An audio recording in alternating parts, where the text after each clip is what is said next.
Sports. We are Baltimore. We are San Diego.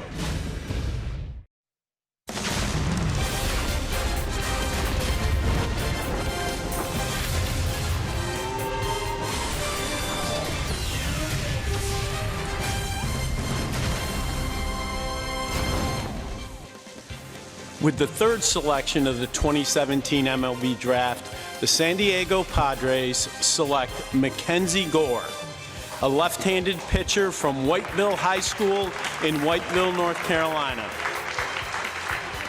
Always an exciting day. It is draft day. It is also game one of a three-game series between the visiting Cincinnati Reds and the San Diego Padres. Welcome inside Petco Park, everybody, and welcome inside the broadcast booth. Don Orsillo along with Mark Grant. Welcome to Padres Baseball. Mackenzie Gore is the third pick overall, and it's by the San Diego Padres, an 18-year-old. Always exciting, Mud. A dream come true for this youngster, especially a left-hander, and you can never have too many left-handed pitchers. So here's the 4-1-1 on the left-hander. 6'2", good frame at 180, still room to grow as far as filling out. Look, I mean, the numbers are just a man pitching against a Little League team, 11-0. Look at the strikeouts and innings pitched, and he only walked 5. Are you kidding me? So here is the delivery. The high leg kick, a long stride, and I find it ironic. The first pitch we show you here is a changeup. He's not afraid to throw a changeup. Scouts say that he has a plus fastball, 92 to 96, plus curveball, slider, and the changeup is the one thing that really impresses me. And here's another little nugget on Mr. Gore. He is a kid that when he started pitching a long time ago, he said, you know what, I wanted to work on throwing strikes, pitching, not throwing. His philosophy was the velocity was coming as I get older and stronger, and that's a great way to learn how to pitch. This kid's a pitcher. He's not a thrower. We will keep an eye on him. We'll also keep an eye on the Cincinnati Reds coming into town. Only 3 games out in the National League Central, and they can hit this team. Well, you can't make mistakes against these guys, and it's through and through. You've got good situational hitters. You've got speed at the top for the Cincinnati Reds. You know, Billy Hamilton, you got to keep him off the base. Then Votto, Cozart, they can hit to all fields. And then you've got the big hitters out of the ballpark. So I tell you what, the challenge is there. These Padre hitters are going to have to make an adjustment. So righties and lefties alike, keep the ball in the ballpark and keep them off base. It's going to be a tough task. Well, the Padres and Perdomo will try to quiet this offense for the Cincinnati Reds tonight. Coming up, the manager of the Padres, Andy Green, will explain the attack against the Reds and for Perdomo. It's coming up next after this.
Brought to you by the all-new 2017 Subaru Impreza.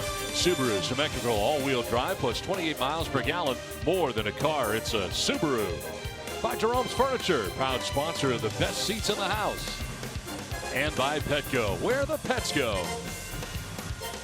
Padres and Reds. Before we get it started, let's send it down to the field. We welcome back Bob Scanlon. Thank you, Don. As you and Mark Grant were talking about, this Cincinnati Reds offense is challenging, no question about it. The Padres have faced some tough offenses before, the Colorado Rockies, the Kansas City Royals, but what makes this Reds team so much more difficult? Here's what Andy had to say. Uniqueness, Billy Hamilton at the top. There's nobody like him in the game, speed-wise, ability to just change the game with his legs. He runs well. Jose Peraza runs well. So they add the speed element in there. They got the bats in the middle of the orders. Zach Cozart's had an unbelievable start to the baseball season. Joey Votto's Joey Votto. Adam Duvall's been in all-star form last year. Looks really good again this year. So they get the speed at the top. They get the power in the middle. They're a good offensive club. You have to score with them to beat them.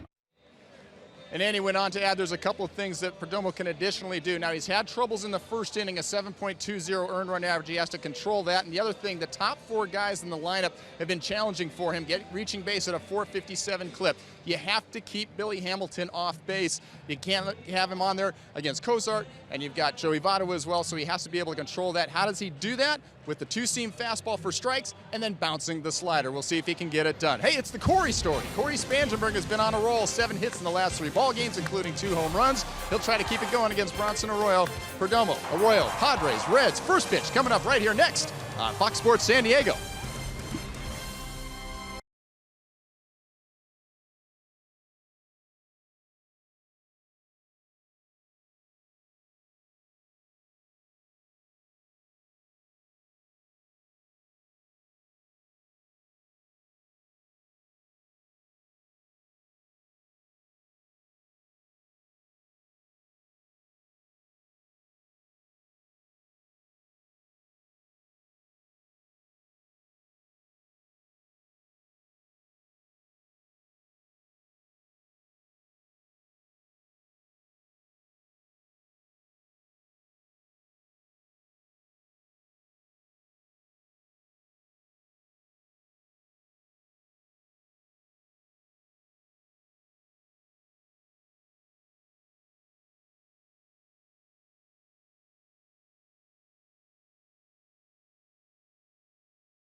Statue just outside there as the Padres and Reds get ready for the first of a 3-game series. Time now for the weather report, brought to you by your always sunny San Diego Honda dealers.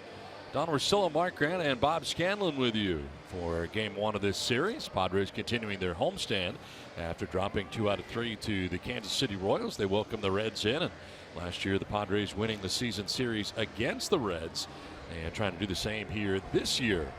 Tonight we are participating in the Home Run Challenge. Every home run and strikeout in this game raises money for prostate cancer research. Since June the 1st, $2.5 million have been raised in the challenge. You can make a pledge by going to homerunchallenge.org. Luis Perdomo and the Padres taking on the Reds tonight. Perdomo will be picking up that baseball momentarily. Bronson Arroyo making his way in from center field after his warm-up tosses are done. And the Padres in their home white jerseys tonight. Will Myers is going to be headed out there very soon. And the Padres seeing the Reds for the first time. Mentioned the Reds in the mix in the Central, which is a little bit of a surprise, I think, for most coming into this season. They were not expected for Brian Price to do a lot this year, at least by the pundits to begin the year. And so far, so good. 3 games back at the Milwaukee Brewers and in the mix in the Central. A really weird division, that NL Central. When you look at the Buccos of Pittsburgh, those Pirates are in last place, 28-35, only 4.5 games out of the NL Central. I mean, that just goes to show you the type of division, and really nobody's out of this race yet.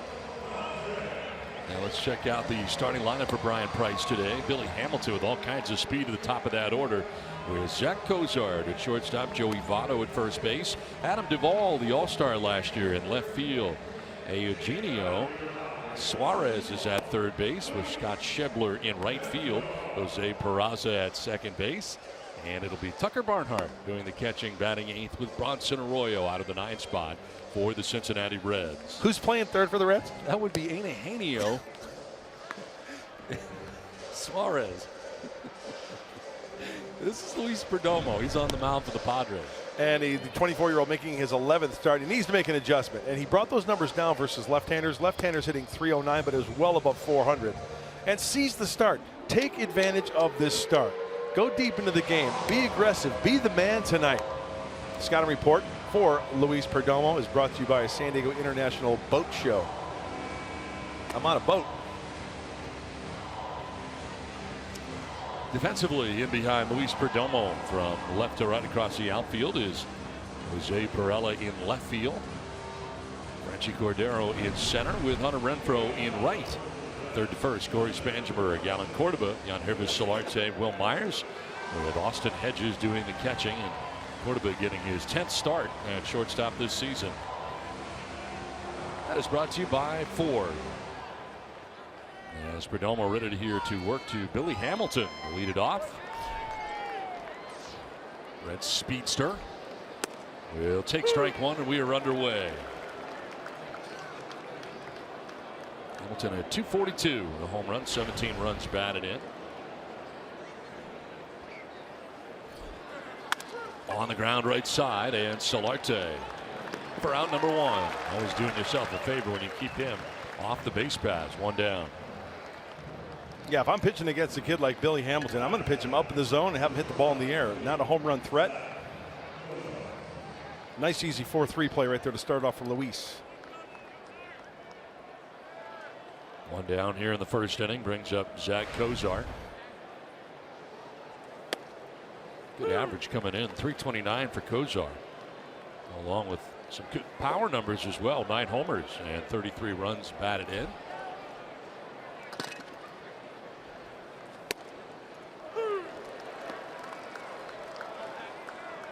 I'm going to try it again. Eugenio, right? Eugenio, yeah, you're getting better. Eugenio, actually, Eugenio. Yes, he did. He went around, and Cozart strikes out. Hey, nice and easy pitch selection and mechanics from Perdomo right out of the gate here. The slider down and away, out of the zone when he's ahead with 2 strikes. That's where you want to be, and he most certainly goes. Hey, one thing for Perdomo also, don't overthrow tonight. 2 down here in the first inning brings up Joey Votto. Votto always getting on base, whether it be the walk, and he's a guy that's got usually tremendous on base percentage. And comes in hitting at 300, 18 homers and 50 runs batted in. He's every day for the Cincinnati Reds.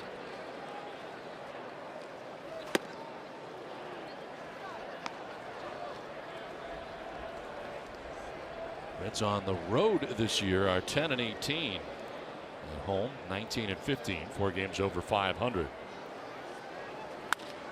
Fly ball down the left field line towards the corner. Perella headed over, but he will not have a play into the seats. Tell you what, they had him played perfectly. Even though that was a foul ball, Perella is hugging that left field line. They're shifting towards that left field line against Votto. That means that Perdomo is hitting his spots, and he's putting the ball in play down that way. Last year, the Padres winning the season series 4-3. And the first game of the season series in 2017 between the Padres and the Reds. Reds lead the National League with 91 home runs. They've got some pop coming in. Looks like he went around. And a foul tip. And it is 2-2. You see Votto, that's been the thing we've always noticed. He always chokes up on the bat. Good bat control, great discipline to the strike zone. That's a good, 4 inches.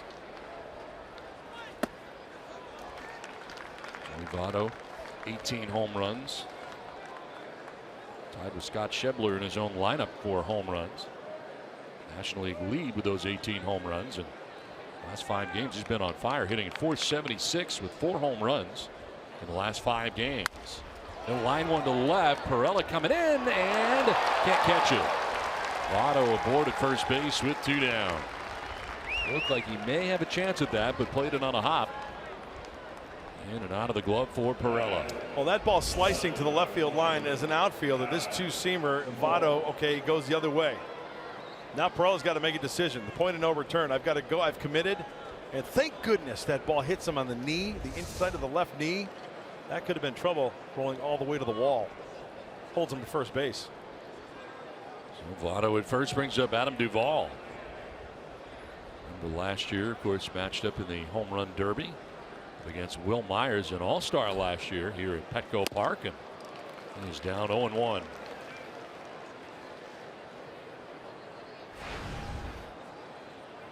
Speaking of home runs, we're talking about all the home runs that the Reds have. Padres and Royals just combined for 15 home runs in their 3-game series this weekend. So Padres hitting some home runs too. And in that ballpark for the Reds, I mean, that's a launching pad, right? Great American Ballpark.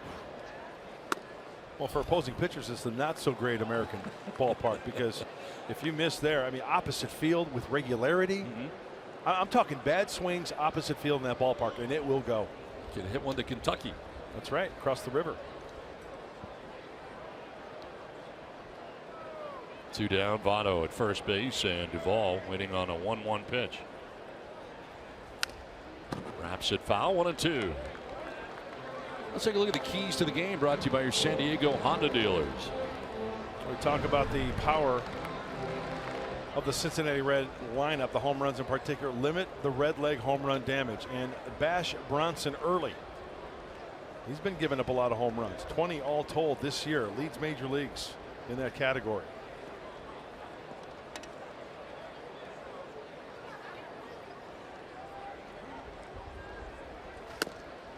Trying to get him to chase, did not.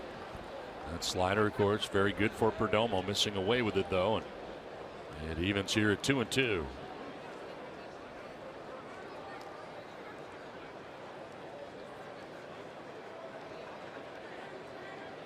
4 hitters in a row here for the Reds in double figures in home runs.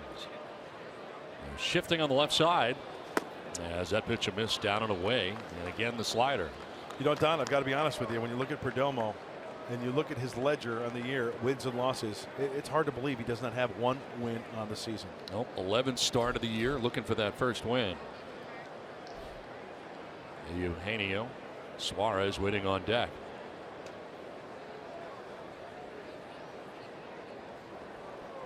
Hunter goes on the 3-2, grounded to third, and Spangenberg cuts it off. Throw is low and late. Duvall will reach. So Spangenberg stepping in front of Cordova. And it is a base hit, infield hit for Duvall. Get down that line very well. Wow. I'm surprised they gave him a hit there. It looked like Spangenberg got to that ball and then he double clutched when the ball was in his glove. I think if fielded cleanly and a good throw right out of the get-go, they would have had him. Here it is, fielded right. Can't find the handle. There it is again. And I think because of that bobble, sure, he would have beaten it out. Even if he throws it over there clean, he would have beaten it out. But it's the bobble, I think. He just moved a couple steps to his left. Now they award him a base hit, 2 on, 2 down. And here is Suarez, who will take ball 1. Third baseman hitting at 287 Double figures in home runs, too. He's got 10. 36 RBIs on the year for Suarez.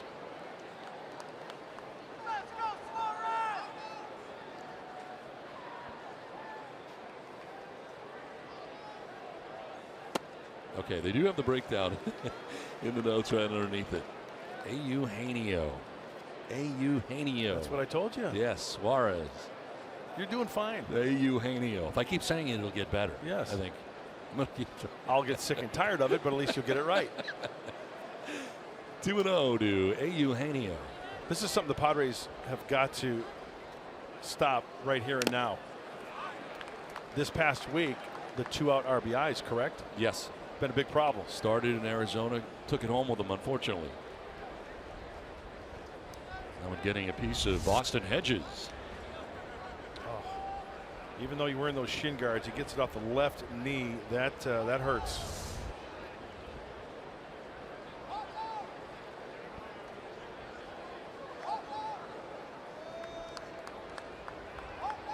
Two on, two down.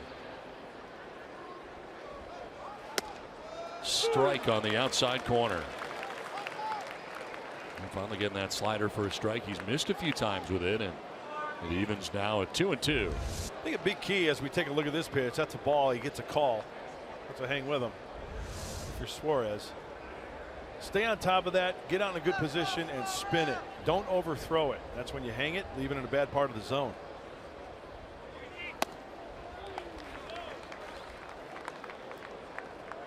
Now got two quick outs in Hamilton and Cozart, but base hits for Votto and Duvall.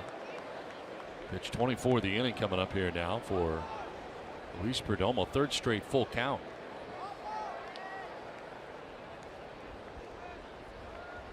Runners off, and that is ball four, and it loads the bases. So Votto to third, Duvall to second. Darren Balsley headed to the mound. I think any time a pitcher approaches 25 pitches in an inning, it warrants a visit from the pitching coach, just trying to calm him down a little bit. You know, they've worked endlessly with Luis Perdomo, not only mechanically watching video, but talking to him. It's been documented. Andy Green was quoted saying, you know what, needs to make an adjustment, needs to go out there and take advantage of every start.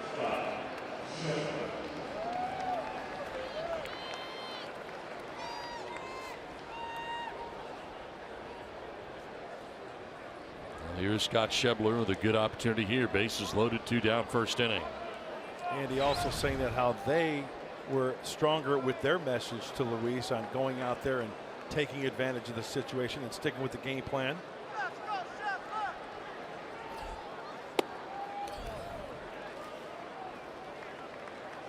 Schebler with 18 home runs, 33 runs batted in, and a .244 average.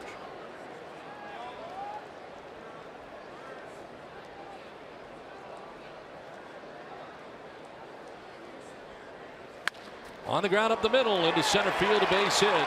Votto will score from third. Here comes Duvall. 2 runs are in for the Reds, and they lead it 2-0. All this coming with 2 down and a 2-0 lead for Cincinnati. And the 2-out RBI problem continues as Schebler, who's been swinging the bat well, takes his 2-seamer and on contact. You know, when you get a lefty like Schebler extended above the belt buckle, he happens to just take it right back up the box.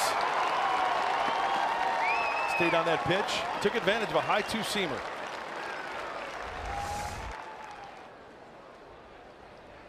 So 2 on, 2 down, 2 runs in. Jose Peraza, the second baseman. Chance to do more damage here in this first inning for Cincinnati. .262 hitter, 2 homers, and 20 runs batted in for Peraza. 4-game hitting streak coming into tonight's game.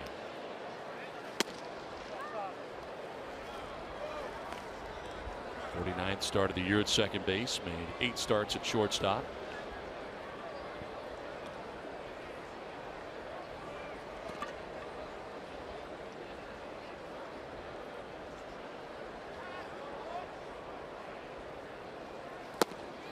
Can I editorialize for a second? Sure.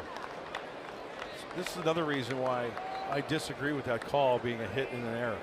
That's 2 earned runs right there. I think that was a play that should have been made at third base. Strictly speaking, from a pitching perspective. Absolutely.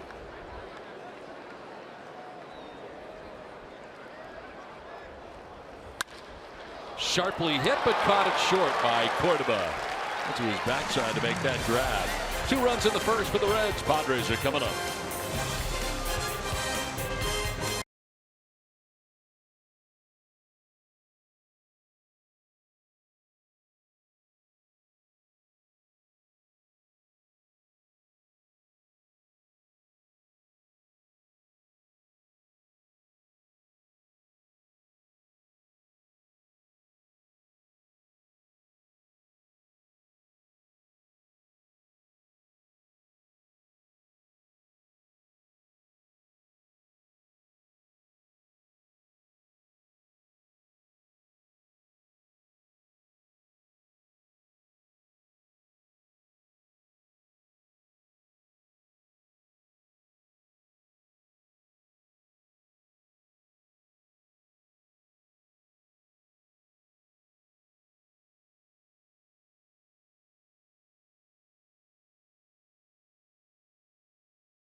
The Padres are coming up, and a look at the Padres lineup brought to you by Toyota. Top of the order is Jose Perella in left field with Franchi Cordero in center.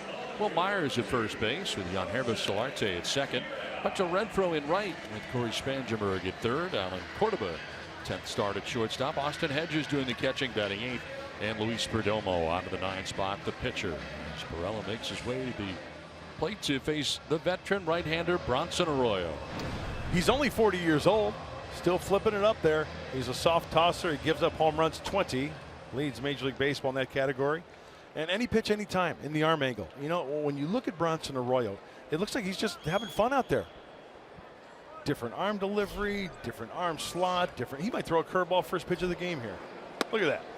Unbelievable. Why not? Drops in there at 67 miles an hour. Jumps ahead here 0-1 of Perella. On the ground down the line at third. It's a fair ball. That'll head all the way down to the left field corner. Perella heads to second base, and he'll get there standing with a leadoff double here in the bottom of the first inning.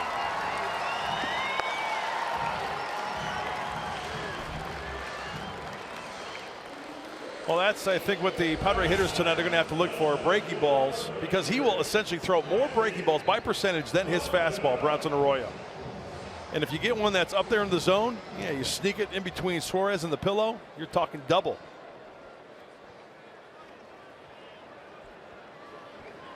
Comfortable at-bats tonight against Arroyo, that's for sure. And Bronson Arroyo has allowed a Major League tops 20 home runs so far this year.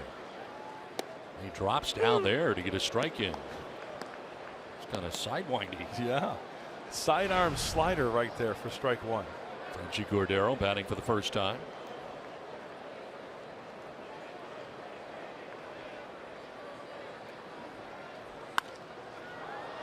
Arroyo got a no decision last Wednesday, gave up 4 runs in 5 2/3. And the Reds offense helped him out, a 6-4 win over the St. Louis Cardinals. He has 5 starts, he's 0-2 with a 6.67 ERA. Tremendous numbers against the Padres in the course of his lengthy career. 4-0 with a 1.54 ERA. His last 5 starts against San Diego. But he's not faced them since May of 2014, so hasn't faced this unit. He's been battling back from some injuries in a couple of years past. Still concentrates on hitting his spots. He's not going to overpower these hitters. If we take a look at the defense, pretty much straight away in the outfield against Franchi. Cambio. And he strikes him out. First strikeout for Arroyo. 1 down in the first inning. Now defensively for the Reds, Adam Duvall in left, Billy Hamilton in center, with Scott Schebler in right.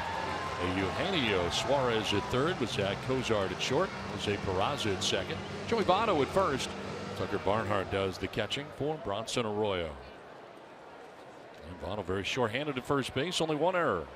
539 and 2/3 innings. Second fewest errors in the National League for the Reds, 30.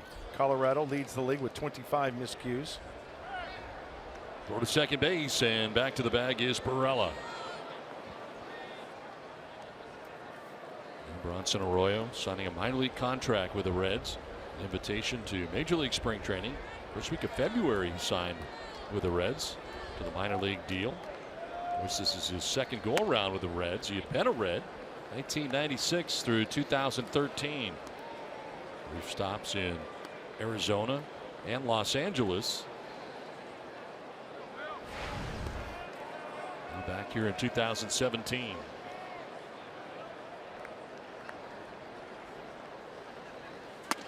Yeah, how much does Bronson Arroyo love the game of baseball? Well, he's 40 years old.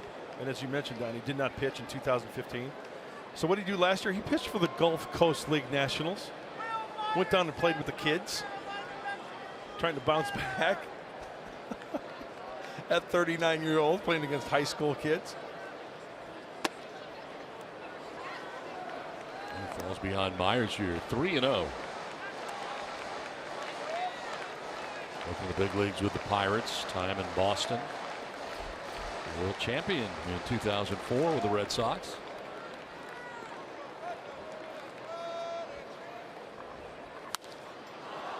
.30 swinging is Myers, and he pops it up at the green light. And Votto at first base makes the catch for out number 2 of the first inning. Don, I think that was a 3-0 breaking ball. It was a curveball. I wasn't going to give in. He doesn't do that, I don't think.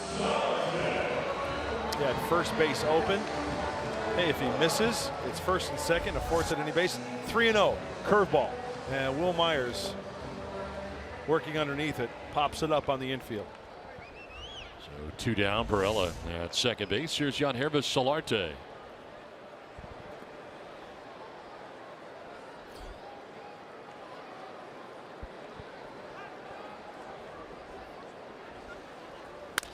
On the ground with the shift on. He'll go to the left side and into center field. Barella coming around. He will score as the Padres cut the Reds' lead in half. It's 2-1 Cincinnati. And finally, the Padres turning in a 2-out RBI, and it comes from Yangervis Solarte.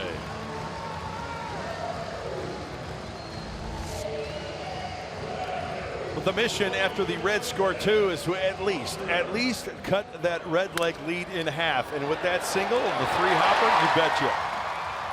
Solarte beats the shift.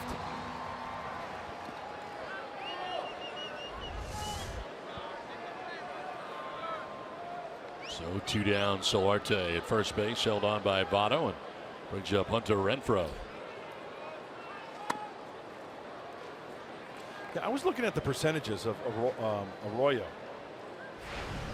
Throws the 4-seam, 2-seam, curveball change, cutter like 3% of the time. His curveball, 33% of the time. His fastball, 23% of the time. We talk about pitching backwards all the time. Honestly, I thought it might be more than that, to be honest with you. As much as he has used his curveball over the years, and very good. And as you said, he changes speeds too. Different arm angles. He'll throw the soft one, he'll throw the hard one. Different arm angles, as you mentioned. Jumps ahead here, 1 and 2 of Hunter Renfroe, 2 down, and Solarte at first base allowed a first inning run. Spangenberg has been red hot, waits on deck.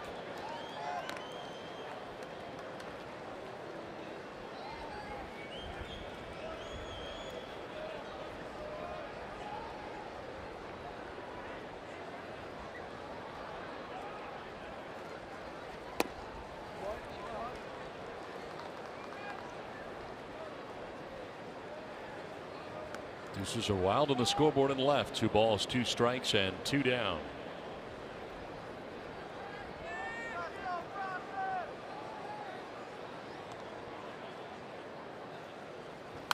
Renfroe, a pretty good hack right there, but a foul ball. There's your one fastball, big boy.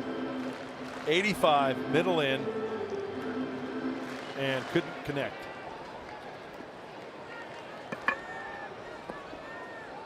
Wow, curveballs for strikes. Yeah, that's a strength at 73%. Not so effective with that fastball. Put in play 426 average, and then the rest of the arsenal. Did he go? No. I'll check with Lance Barksdale, first base umpire.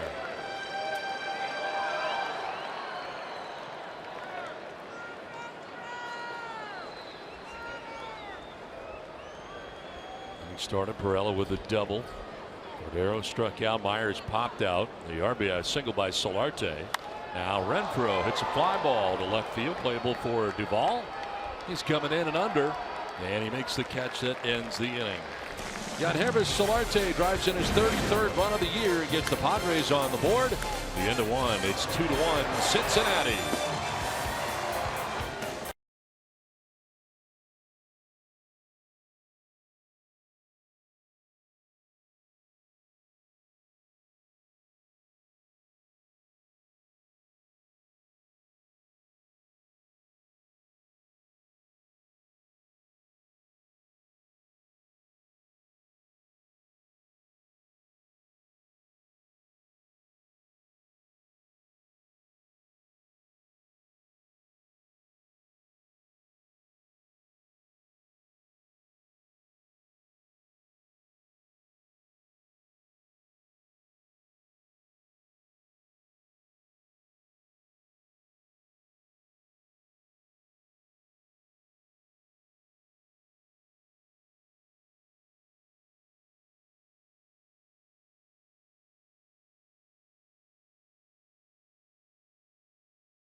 Padres as we venture into the second inning. Beautiful night tonight in San Diego. Game one of this three-game series between the Padres and the Reds. Tucker Barnhart leading it off, the catcher for Cincinnati. 263 average coming in with a home run, 6 runs batted in.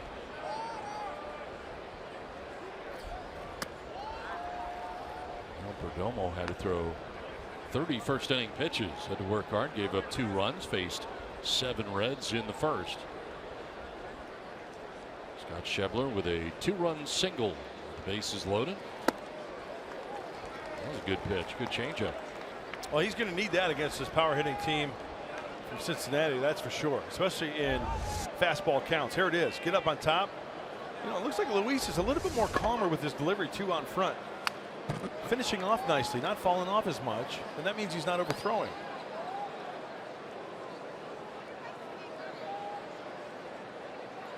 Jumping ahead here, 1-2.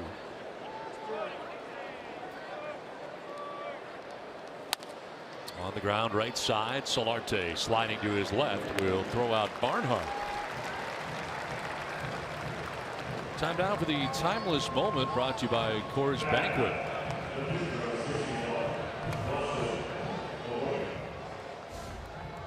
Well, the first ever MLB draft, the Reds used their 16th overall pick to select third baseman Bernie Carbo.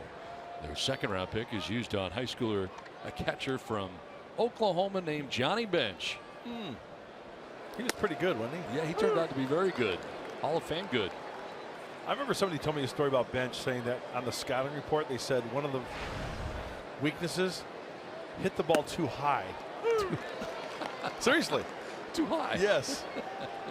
Hit the ball too high. Too high. Who cares? It's gone. It's gone.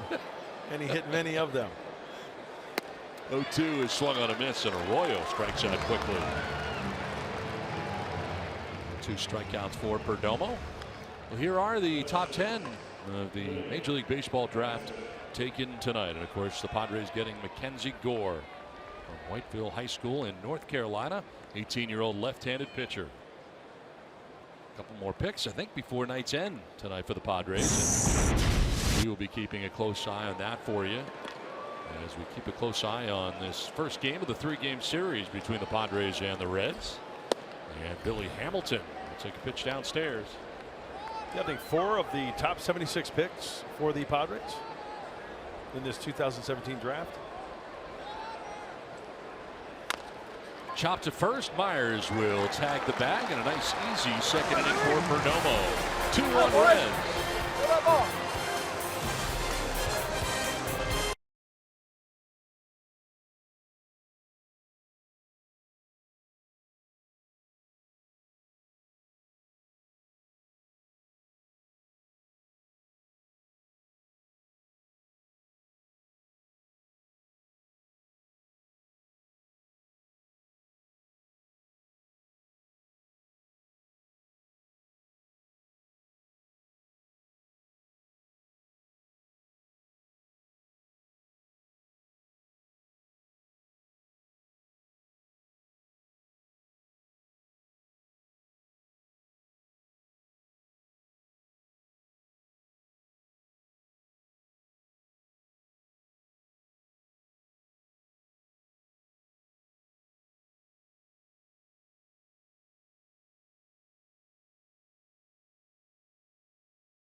Trucks, pretty impressive debut for Phil Maton. It really was, and his fastball, let's focus on the 4-seamer.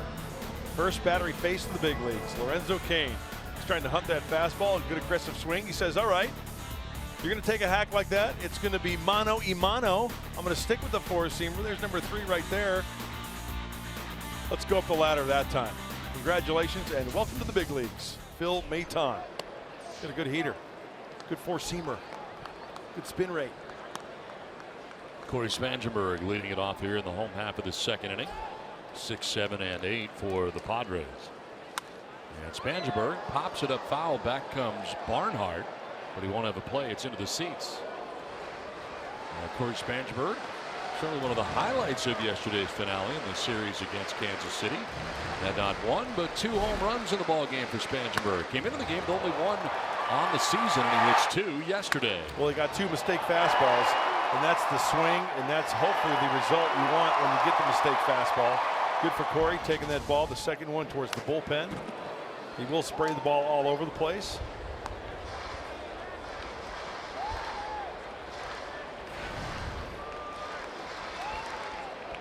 He was a first-round pick, 2011 by the Padres. Speaking of draft day.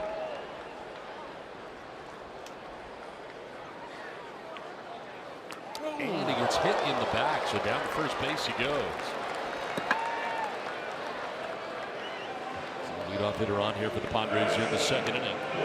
Arroyo jumps ahead there, 1-2, but hits him with a pitch. Right in the hip.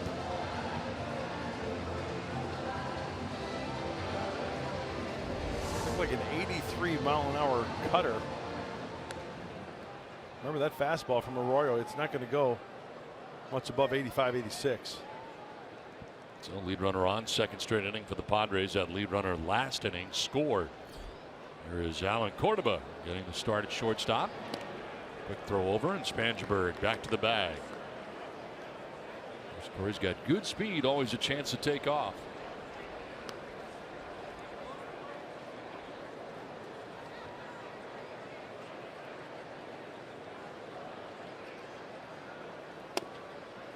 Strike on the outside corner.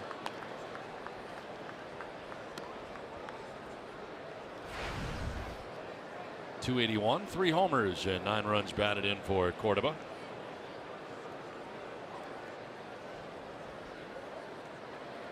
Drops a bunt down the third baseline. Deep was Suarez.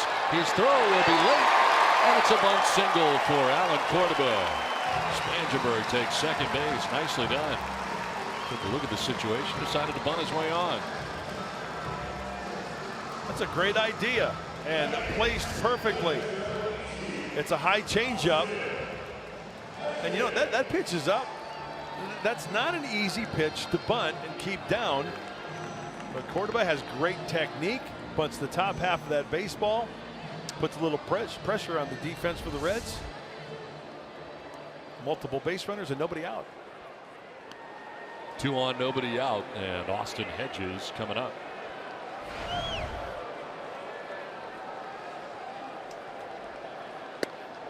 Breaking ball in there for strike 1.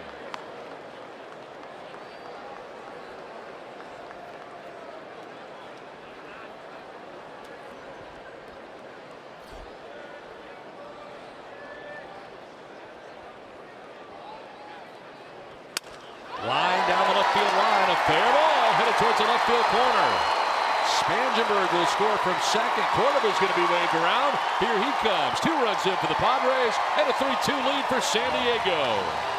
It's a 2-run double for Austin Hedges.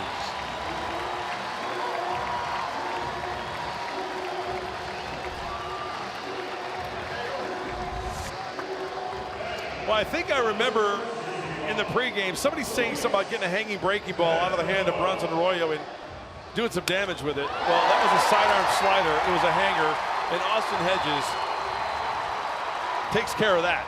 Do you know this person? I think I do very well, as Glenn Hoffman has the green light. Cordoba scores, and with that one swing in the double, Austin Hedges puts the fryer on top. So Hedges at second base, still nobody out. Luis Perdomo a chance to help out his own cause. Back. Go to second, and he is indeed back.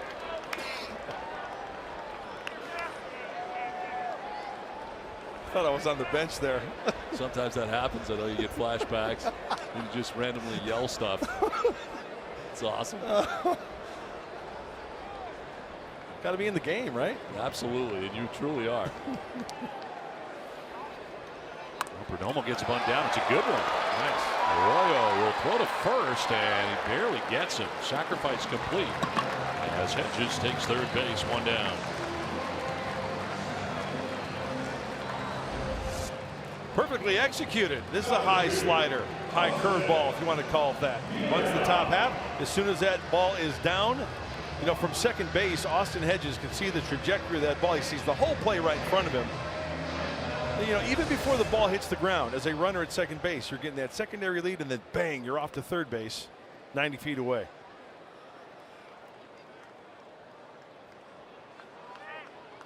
At third with 1 down, and Jose Pirello standing in. Infield in all the way around now for the Reds.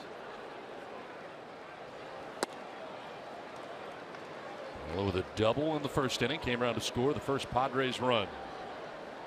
Coming in with a 6-gamer. And at 6:32, 12 for 19 during the 6-game hitting streak.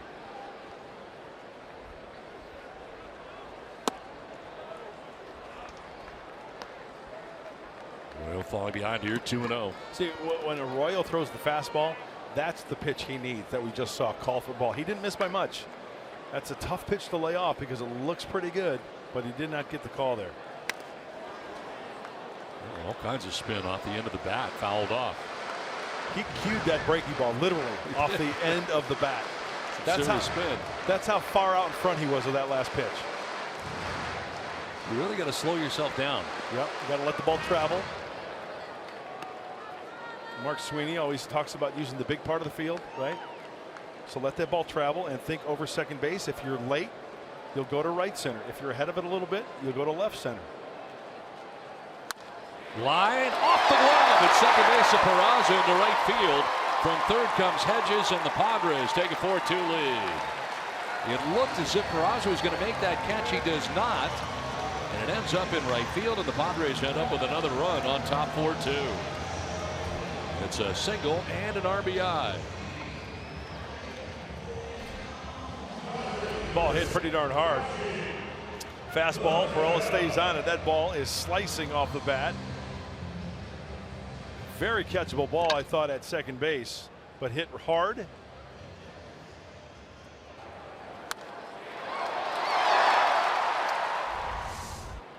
Here's Franchy Cordero.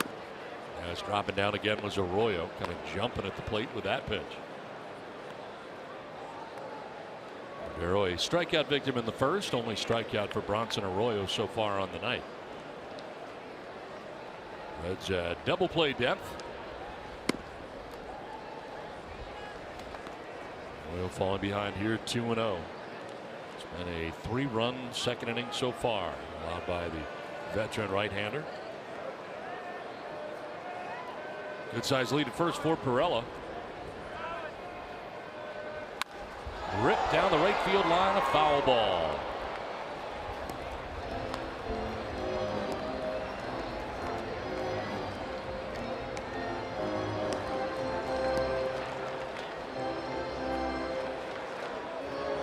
So 1 in the first, 3 in the second so far for San Diego.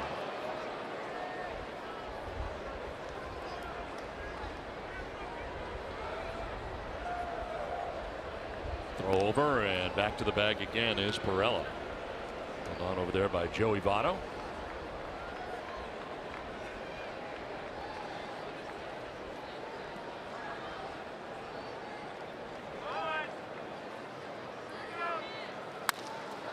To left field, Duvall going back at the wall. That ball is gone.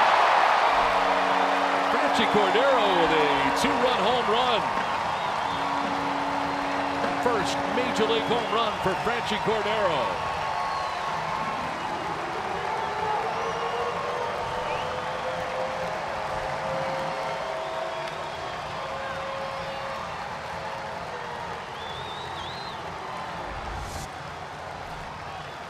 There's the fastball, and we know that Arroyo cannot get beat on the fastball. You talk about having to locate a pitch. That is it. Well, it's located all right. Middle down, and how about Franchy, the left-hander, taking it to the opposite field? That's a good sign. Shows you the strength of Cordero. Myers pops it up foul. That'll get back into the seats. Now a 5-run second inning for the Padres, and most recently Franchy Cordero with his first major league home run. We need to get that ball back.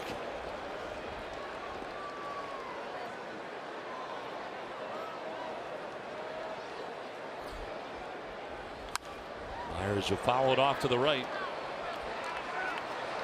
Did you guys get a ball in the booth recently? A foul ball? Yes.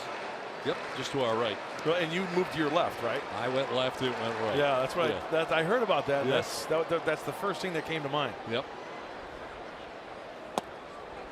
Just off the outside edge. Because that foul ball was not even near us, but it just kind of. But still, I'm on the move. Okay, well, we've located the baseball. Negotiation is happening.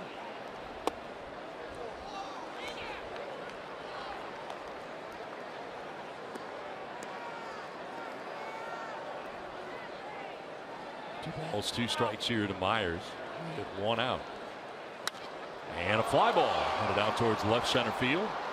Billy Hamilton, kind of a twilight sky, he is there to make the catch. That is out number 2. So 2 down, and the 8th member of the Padres to bat here in the inning is going to be Hervis Solarte.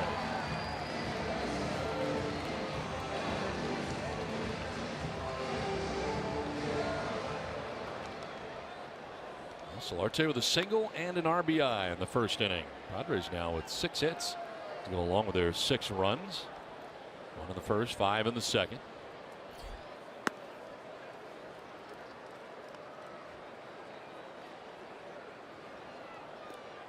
25th pitch of the inning coming up here now for Bronson Arroyo. Yeah, it's a fly ball. Hit pretty well to center field. Hamilton going back at the wall. That ball's gone. Yangervis Solarte with his 6th home run of the year gives the Padres a 7-2 lead. 2nd home run allowed tonight by Bronson Arroyo. 22nd home run he's allowed on the season.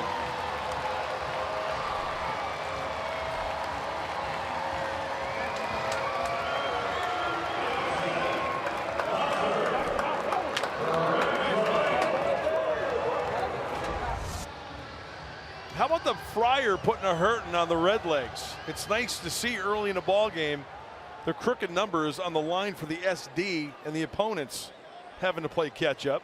And the main thing here is to keep that foot on the gas pedal. Keep going. Good extension by Solarte, putting a charge in that one. Going out by the San Diego deck, yo.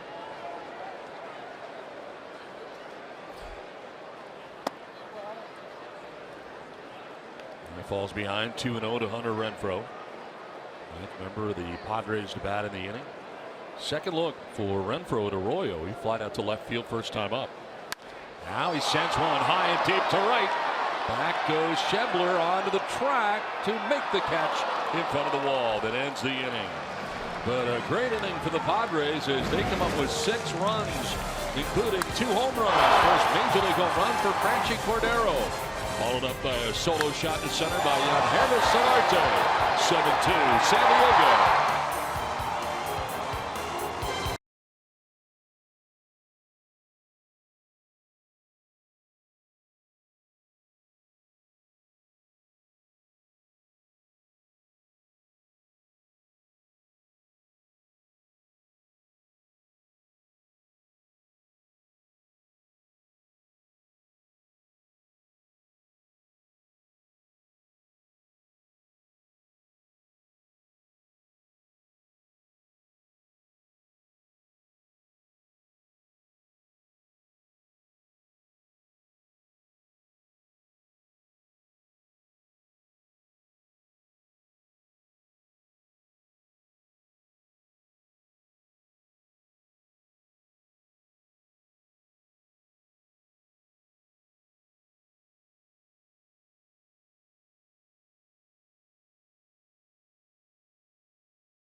At the top of the 3rd inning, they say it's a game of adjustments. Luis Perdomo has been doing just that. He and Darren Balsley working in between his starts on adjusting his position on the rubber. Now, it's not the first time they've made this move. Remember, he was trying to get inside to the left-handers earlier in the season. They moved him to the first base side of the rubber. They felt he was doing that more effectively now. They wanted to get him back to the center of the rubber so that he'd be able to use that 2-seam fastball more effectively to both sides of the plate once again. So far, it's working well here tonight, and he's got a nice lead to work with it, guys. All right, thanks very much, Scan. This one chopped up the middle. Solarte against the grain, gets it there in time. And Cozart is out number 1 here, the 3rd inning. You know, it makes sense, and thank you very much, Bob, for that report. You know, when you go from one extreme to the other, you know, the release point's a lot different. You know, if you're right on line to the outside part of the plate, if you go from the first base and then vice versa. So if you're in the middle, there's only a little bit of difference that can make the adjustment. So it really makes sense, and it boils down to keeping it simple. But to me, and I'll reiterate, and Bob, I'd like your thoughts on this as we take a look at the push-off foot for Luis. It looks like he's not overthrowing tonight. His follow-through is a little bit more towards home plate and not as much towards the first base side. Not as drifty. Exactly. But I agree, and I think, again, a lot of it has to do with his confidence now in himself of not having to force the ball to that glove side of the plate. Yep. Onto the track, and Perella back there to make the catch on Votto. Well, as we take a look at the delivery from Luis Perdomo, as Bob said, the middle of the rubber, you can see him, over the rubber nicely and then explode plateward. And, he's not falling off that way. He's more in control, more towards home plate. Sure, he's going to fall off a little bit, but not drastically like we've seen before. So 2 down here in the 6th inning, 6 in a row now retired by Perdomo. And it brings up Adam Duvall. And an infield hit to third. Came around to score. Now against the shift, he goes the other way and sends it to right center field. Cutting it off and sliding out there is Renfroe, but to second standing with a 2-out double goes Duvall. 2 for 2 is Adam Duvall in this game. Oh, 2 outs, he kept him in the yard. And that's what a two-seamer will do. Sure, he hit it hard, but that ball has movement to where really kind of down from the sweet spot a little bit. A nice job by Hunter getting in front of that and holding him to a double. Eugenio Suarez now stands in with 2 down, a runner at second base.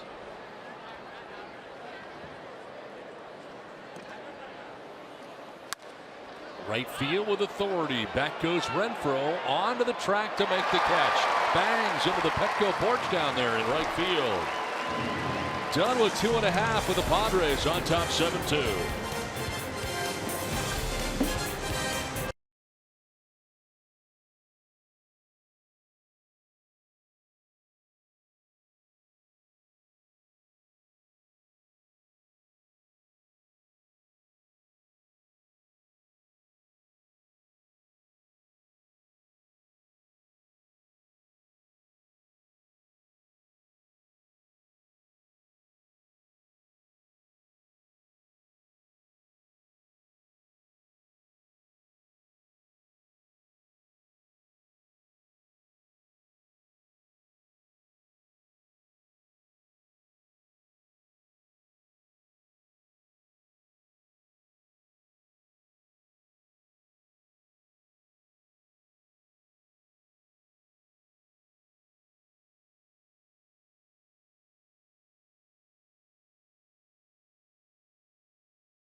Where Josh Harrison able to hit a 2-run home run, part of the Pittsburgh win against the Rockies in a big way. The Pirates downing the Colorado Rockies 7-2. And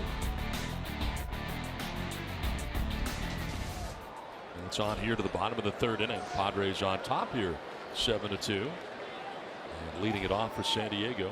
And jumping back out of the way is Corey Spangenberg, going to pitch inside from Bronson Arroyo. How about, just to elaborate on the Rockies, Colorado looking to avoid losing consecutive road games for just the 3rd time this year. They're having quite a first half. They really are. On top of the division by a 1.5 games to begin the day over the Dodgers, 2 games better than Arizona. Spangenberg sprays this down the left field line, foul.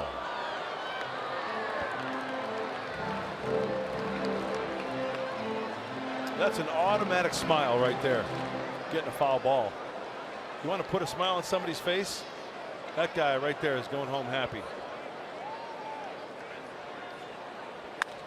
In the air to left field. Duvall out there in left. He'll make the catch for the first out here in the 3rd inning. Well, it's time now for the Unlimited Baseball break, brought to you by T-Mobile. Porcello roughed up 6 innings pitched, 10 hits, 5 earned runs against the Philadelphia Phillies. Chicago Cubs 6-1, losing to the Mets, and now they've lost 5 of the last 6 games. And Talon, 5 innings, 5 hits, no earned runs. First start since his return from cancer treatment for the Pirates. Well, not only the people in Pittsburgh and the guys in uniform rooting for him, but everybody in baseball. Alan Córdoba batting here with 1 down in the 3rd inning.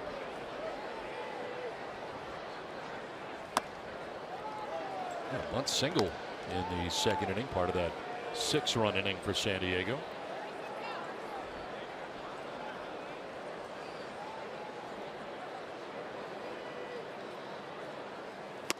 Swing and a miss as he lunges after that pitch, headed down and away.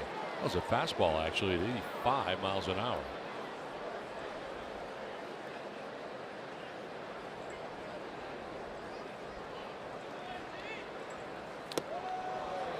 Fooled on that and strikes out. Second strikeout for Arroyo. 2 down here in the 3rd.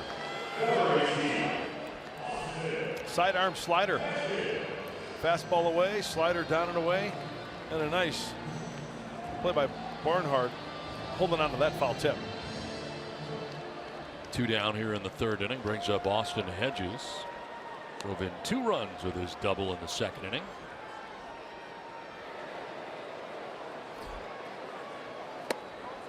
He really does come at you at a lot of different arm angles. Hey, he's been fun to watch, Bronson Arroyo, over the years. 8 years in a row, 200+ innings pitched, and there was a year after that he had 199 innings. So he just missed by 1 inning to pitch 200. But he was a consistent starter for a long, long time. Didn't end up on the DL for a very long time. So one grounded foul outside of 3rd, and as my former partner would say, the Hall of Famer Dennis Eckersley, he has educated cheese.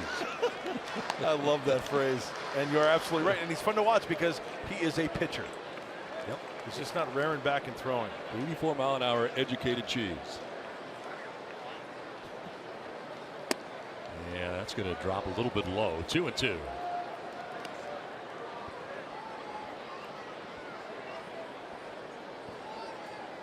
Outfield straight away here on Hedges.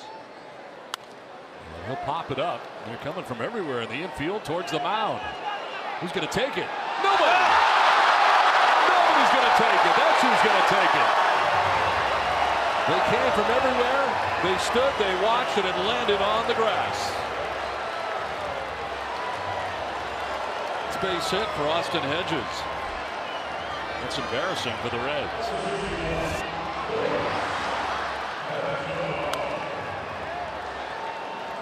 Everybody's coming in. You got it? No, you got it. I got it. You'll take it. Any way you look at it, that's a big league knock. How many Reds does it take to catch a pop fly? I don't know. Tell me. Looked like 5 were there. There's a pop-up. In the foul ground, Suarez makes no mistake here, and he makes the catch to end the inning. Padres leave a runner, but have a 7-2 lead.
presents Padres Baseball, brought to you by your San Diego County Lexus dealer. Invites you to test drive a Lexus today. By Sycuan Casino, sign up for the Padres Club Card today. And by Jerome's Furniture, where Jerry's price is the lowest price every day. Padres have a 7-2 lead as we venture into the 4th inning.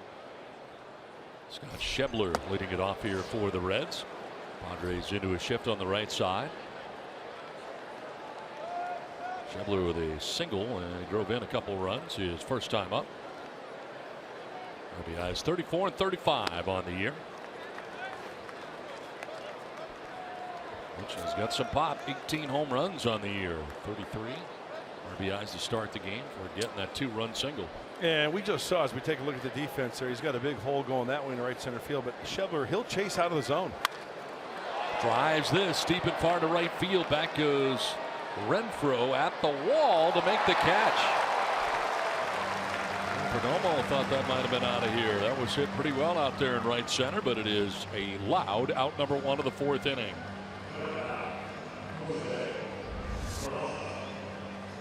Last 2 have gone to the warning track. Yeah, a changeup, and Schebler's just out in front of a little bit. Look at Luis. He thinks he's in trouble. He's hoping this ball stays in the yard. Please stay in the yard, please. Oh, really? Hunter, catch it. You're good. Okay. 1 down, and it brings up Jose Peraza. I'm with him. I thought that ball was gone. I thought it was too. 4-game hitting streak coming in for Peraza. Does not have a hit tonight. Lined out. Shortstop Alan Cordoba, first time up.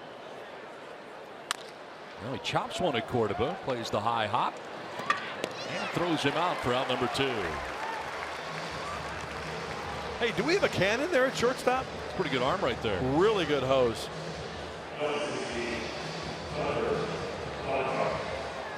Tucker Barnhart coming up, the catcher. Check it out. Positions himself right. He gets his body going towards first base before he catches it, and then fires a knee-high strike over to Will Myers. I like tall shortstops too. Easy for me to say. I like tall shortstops, and I cannot lie.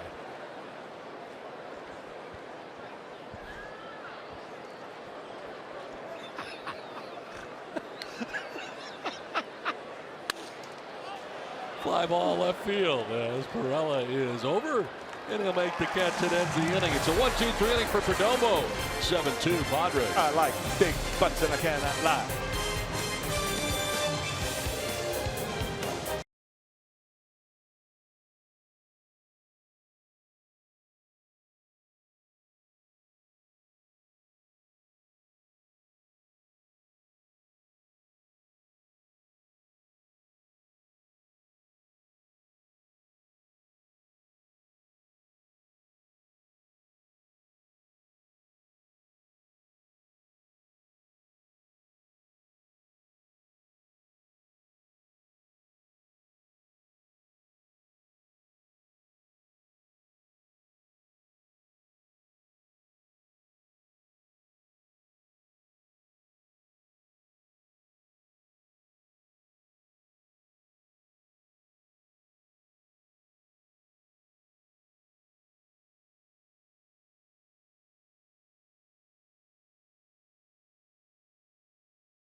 Here to the bottom of the 4th inning, top of the Padres order. Jose Perella coming up.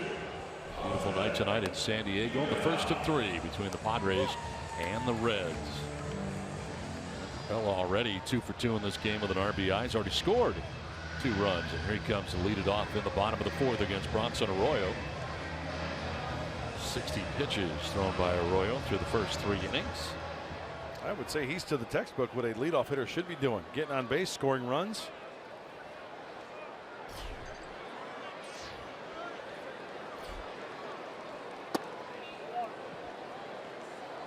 Extended that modest 5-game hitting streak, now 6 for Pirela.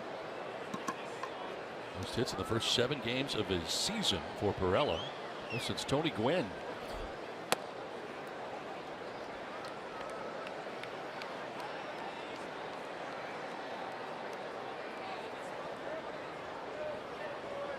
Royal falling behind here, 2-0. That's a strike. Very few fastballs tonight.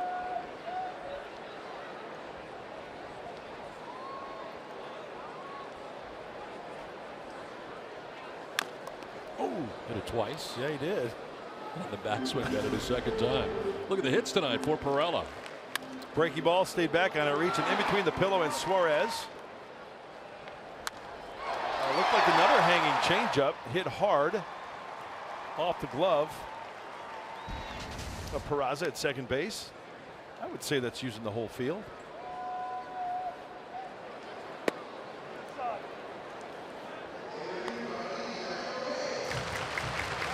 Royal has struck out 2. He's not walked anybody at a 3-2 count.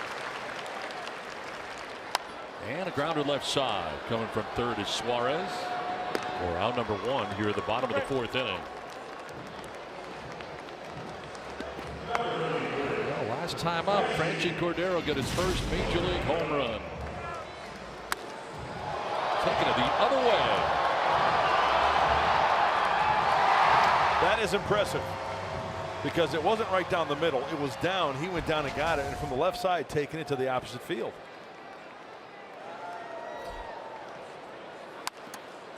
Rounds it foul outside of first.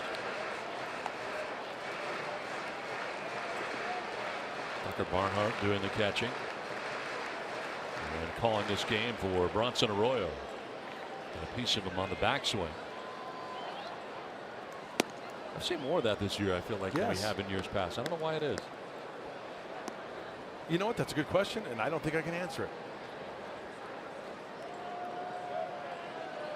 I'll bet you a lot of them are on off-speed pitches. You know how guys, because they're reaching. Sure. And then the extension carries through towards the backside. Follow through longer. Right? Maybe the catcher kind of leaning a little bit too much forward. On the ground, that is a fair ball. He kicked off the bag down that right field line to the corner. Cordero is thinking too, and he'll go into second base with a double. Seemed to kind of change direction down there, and I think it hit the bag on the way by. Ends up in the right field corner no matter, and it is a double. Sidearm slider that catches too much of the plate. And it's fun to watch Franchy run. And you know what else I love about this? Not only watching him around first base, but watch the pop-up slide. Feet first. Oh yeah, old school. Love that. Some love from his teammates as well. Well, the Padres 3 for 5 so far with runners in scoring position. And Myers grounds one, triple to the right side into right field. Cordero's going to try and score. Throw from Shelber in right field is going to be late in scoring is Cordero, and it's 8-2 Padres. Will Myers with an RBI single.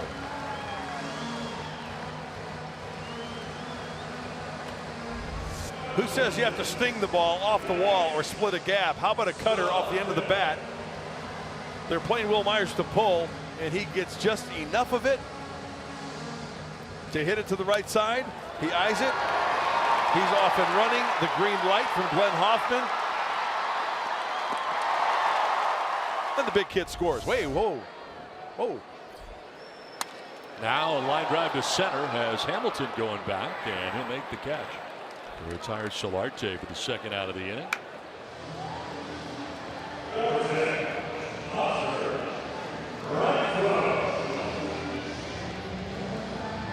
Now 2 down, Myers at first.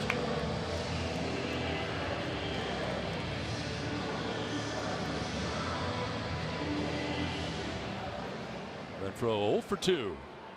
He goes flight out to left, flight out to right.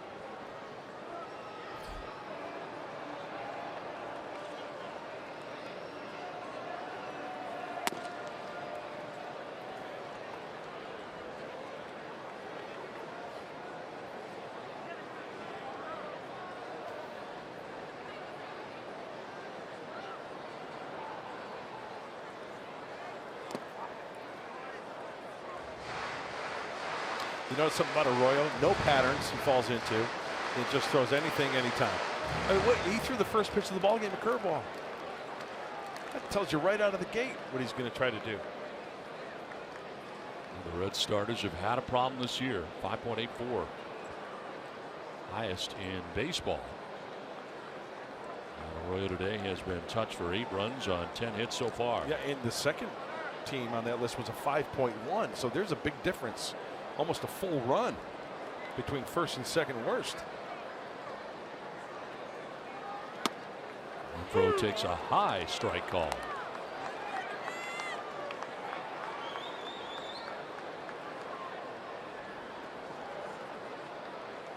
Corella grounded out to begin the inning. The double by Cordero.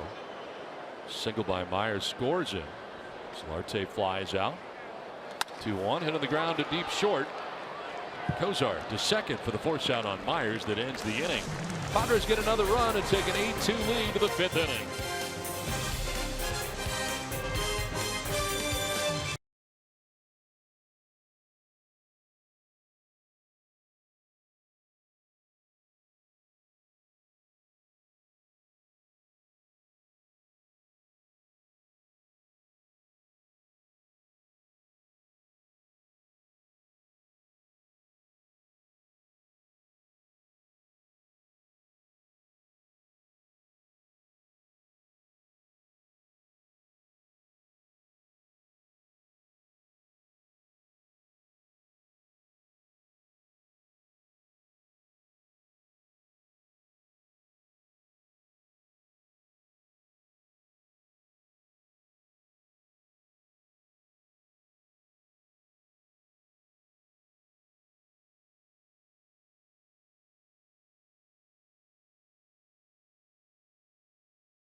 Your life. I'm still learning because I'm not used to getting hit around, and you just gotta handle failure. That's one of the biggest lessons. You need to pound the zone. You gotta fill up the zone with more pitches, and you gotta make those pitches count.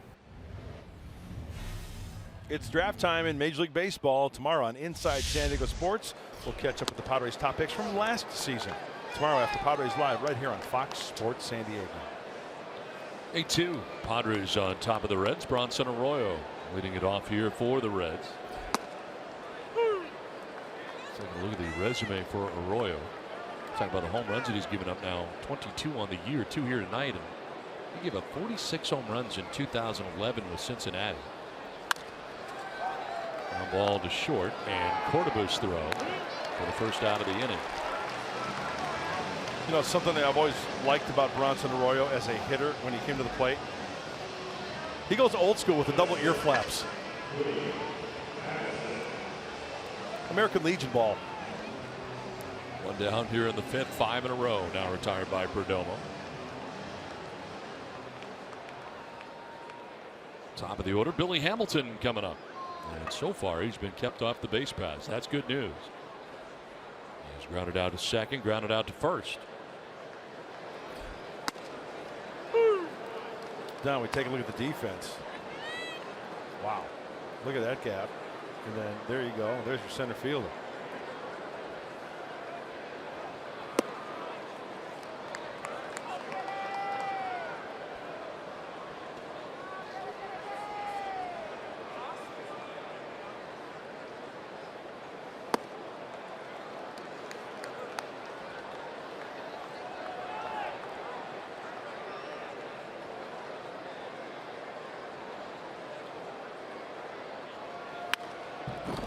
Back to the screen. Perdomo's retired 12 of the last 13 batters and in a pretty good groove. They got to him for 2 runs in the first, but he's really settled down very nicely.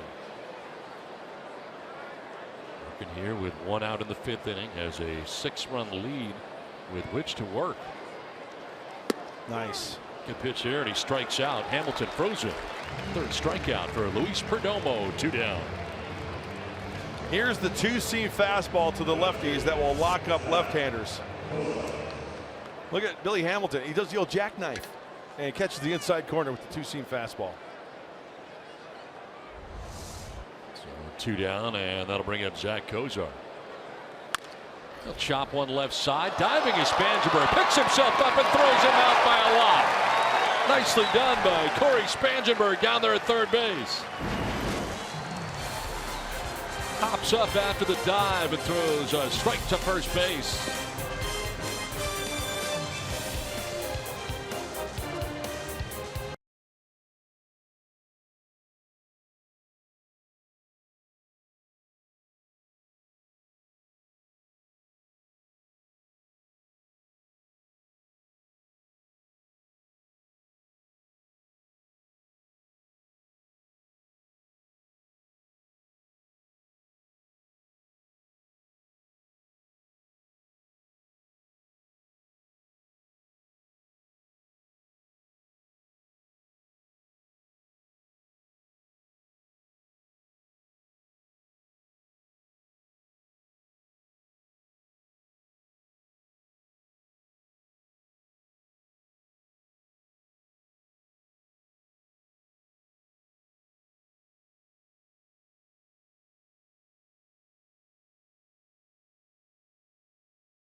Well, the day after the Padres score 5 or more runs, like tomorrow, get 50% off any regular menu price online order. PapaJohns.com. Enter promo code Padres5. Padres have 8 so far here tonight, and of course Spangenberger made a spectacular play down there at 3rd base. Leads it off here in the bottom of the 5th inning. Love to see that. Pitchers love to see that. Fires up the team. Fires up the guys on the bench. Diving to his left. Now he drives it out towards right center field, and that ball is going to get down and one hop the wall. Back to play it is Hamilton. Spangenberg into 2nd base standing with a leadoff double in the bottom of the 5th inning. Well, we've seen Corey Spangenberg lately crushing the fastball. We mentioned the home run earlier. Arroyo tries to throw the 2-seamer down and away, and once again he beats the Arroyo fastball. Hands through the zone, driving it where it came from, and now the speed of Spangenberg comes into play. He'll take the double. Thank you very much. Now Alan Córdoba fouling it off to the right out of play. That's single for Córdoba in the 2nd. And he struck out swinging in the 3rd inning.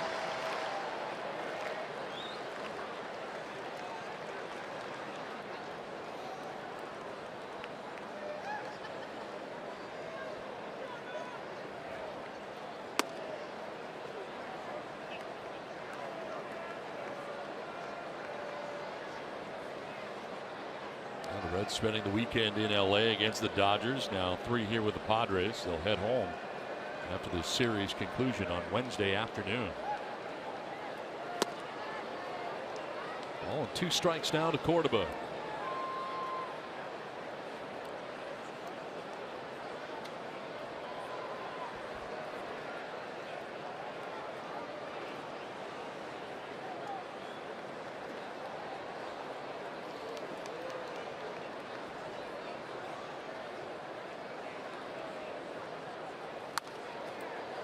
Fouled off down the right field line, out of play. Cordova staying alive here. Protecting the plate.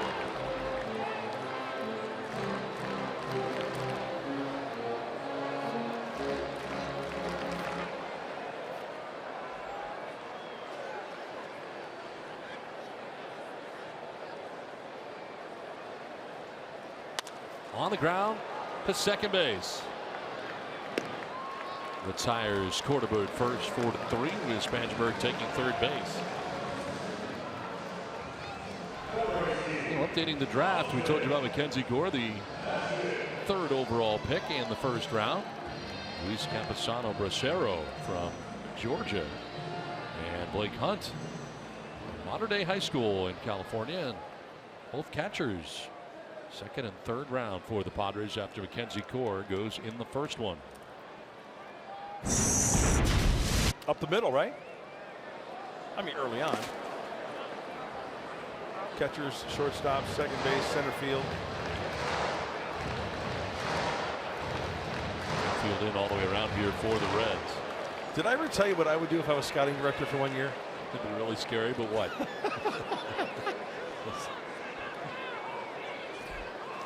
I would draft nothing but shortstops. Every shortstop. Every shortstop.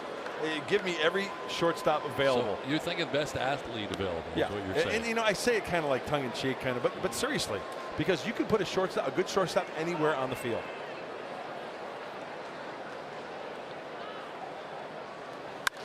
Line to left. Duvall will have that up over his head. From third comes Spangenberg. He'll score. Hedges headed for second, and he's going to be out by a lot.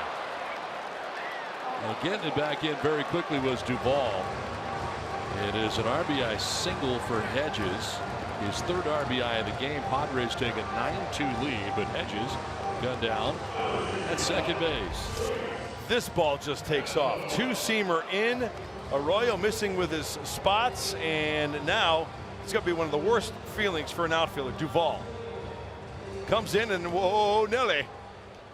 No way of catching up with that one. And Austin Hedges doesn't have the speed. Keith Jackson just jumped into our booth. Well, Perdomo lunging after that pitch for strike one. That's got to be a bad feeling for an outfielder. You know, you come in one or two steps and you think you have a beat on it, and then, oh, no. We're all nilly. There's a whole lot of head cracking going on down there. Ball was hit sharply. Yes, it was.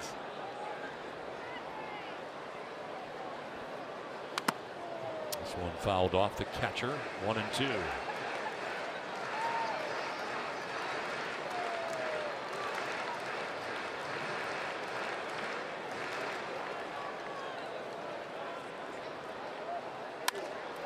Driven down the left field line, but hooking foul.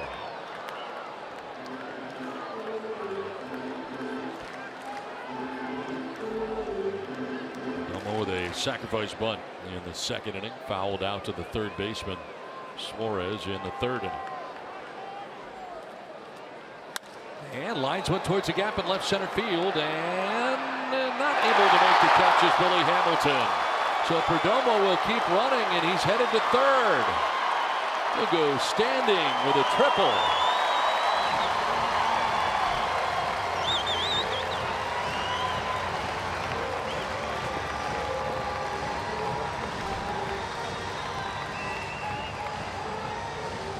Pretty good athlete you're looking at right there, folks. Luis Perdomo. Yeah, he can swing the shillelagh a little bit.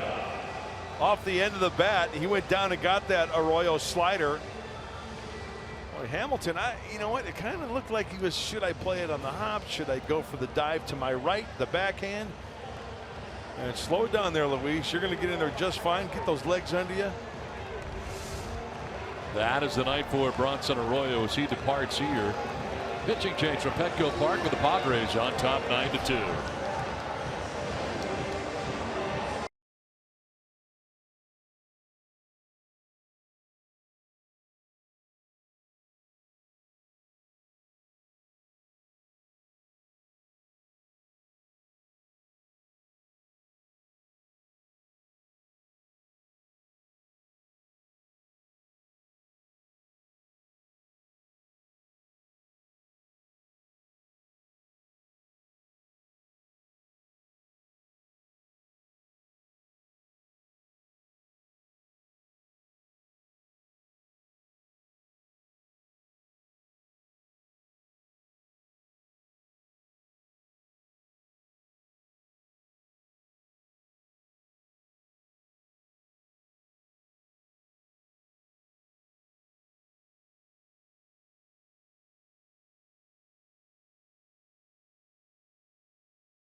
2017 All-Stars with the Esurance MLB All-Star Game ballot.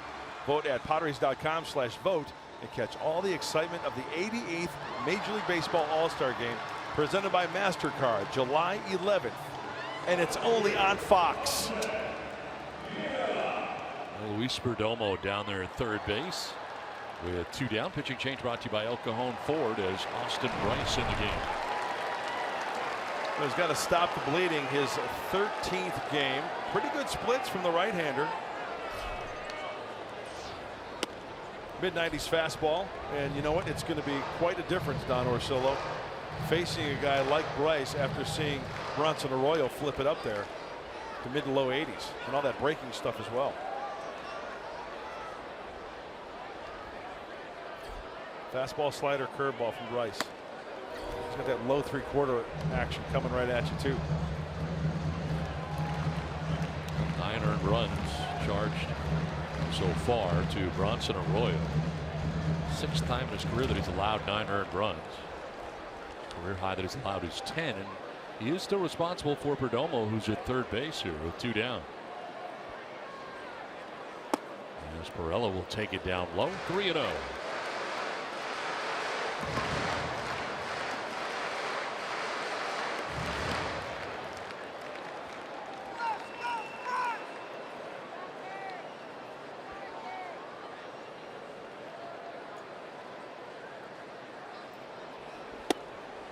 Take it all the way, take strike 1.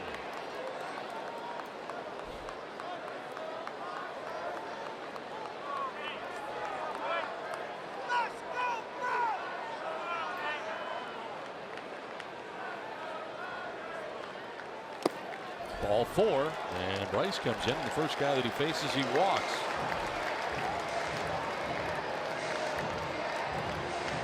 That's Brian Price want to see here from Bryce. Yeah, former pitcher himself, Brian Price, does not like to see his guy out there with the 9 runs out there to give him a free pass. 4th year as manager. 61st in the history of the Redlegs. Quite a tradition there in Cincinnati they got going. Donnie. 1st and 3rd, 2 down. Franchi Cordero tonight has his first major league home run. A little tardy on that 95-mile-an-hour fastball, kind of running away. Now, you as a hitter, you're hitting against Arroyo, and I know your strengths. Yeah. What adjustments are you making personally against a guy like Bryce? I'm speeding it up. I'm starting earlier. Yeah? I mean, you're going from 85 to 95. Yeah. Are you looking for one part of the zone? Are you splitting the plate up into sections? Absolutely. Tell me how you go about that. I am looking middle in. Really? Yes. And I'm going to clean it out. How are you going to do that again? Show me. Good. Clean it out. Middle in. Not let him get in your kitchen, but right? Start faster. Now. Okay. Inside too much. 2-1. Tremendous movement out of the hand of Bryce as well. With that action he's got, the 2-seam fastball. What about you? What do you do? How do you face it? As a right-handed hitter? Yeah. I'm looking to go the opposite way.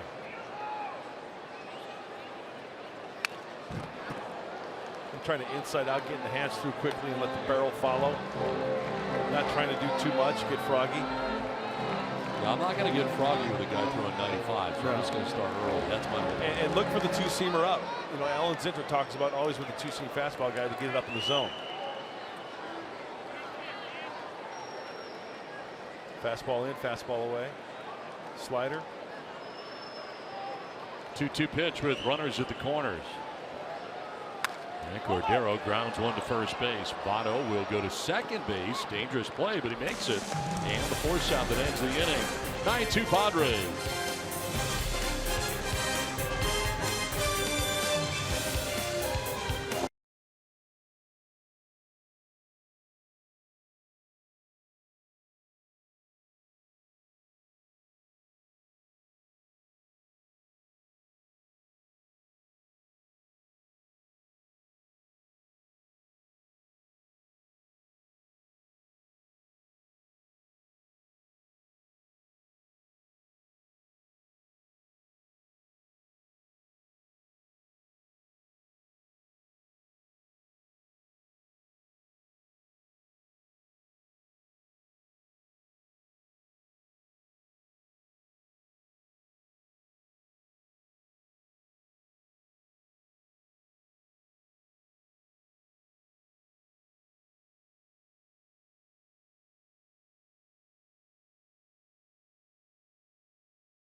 Always exciting here in San Diego. AJ Preller, general manager, has joined us.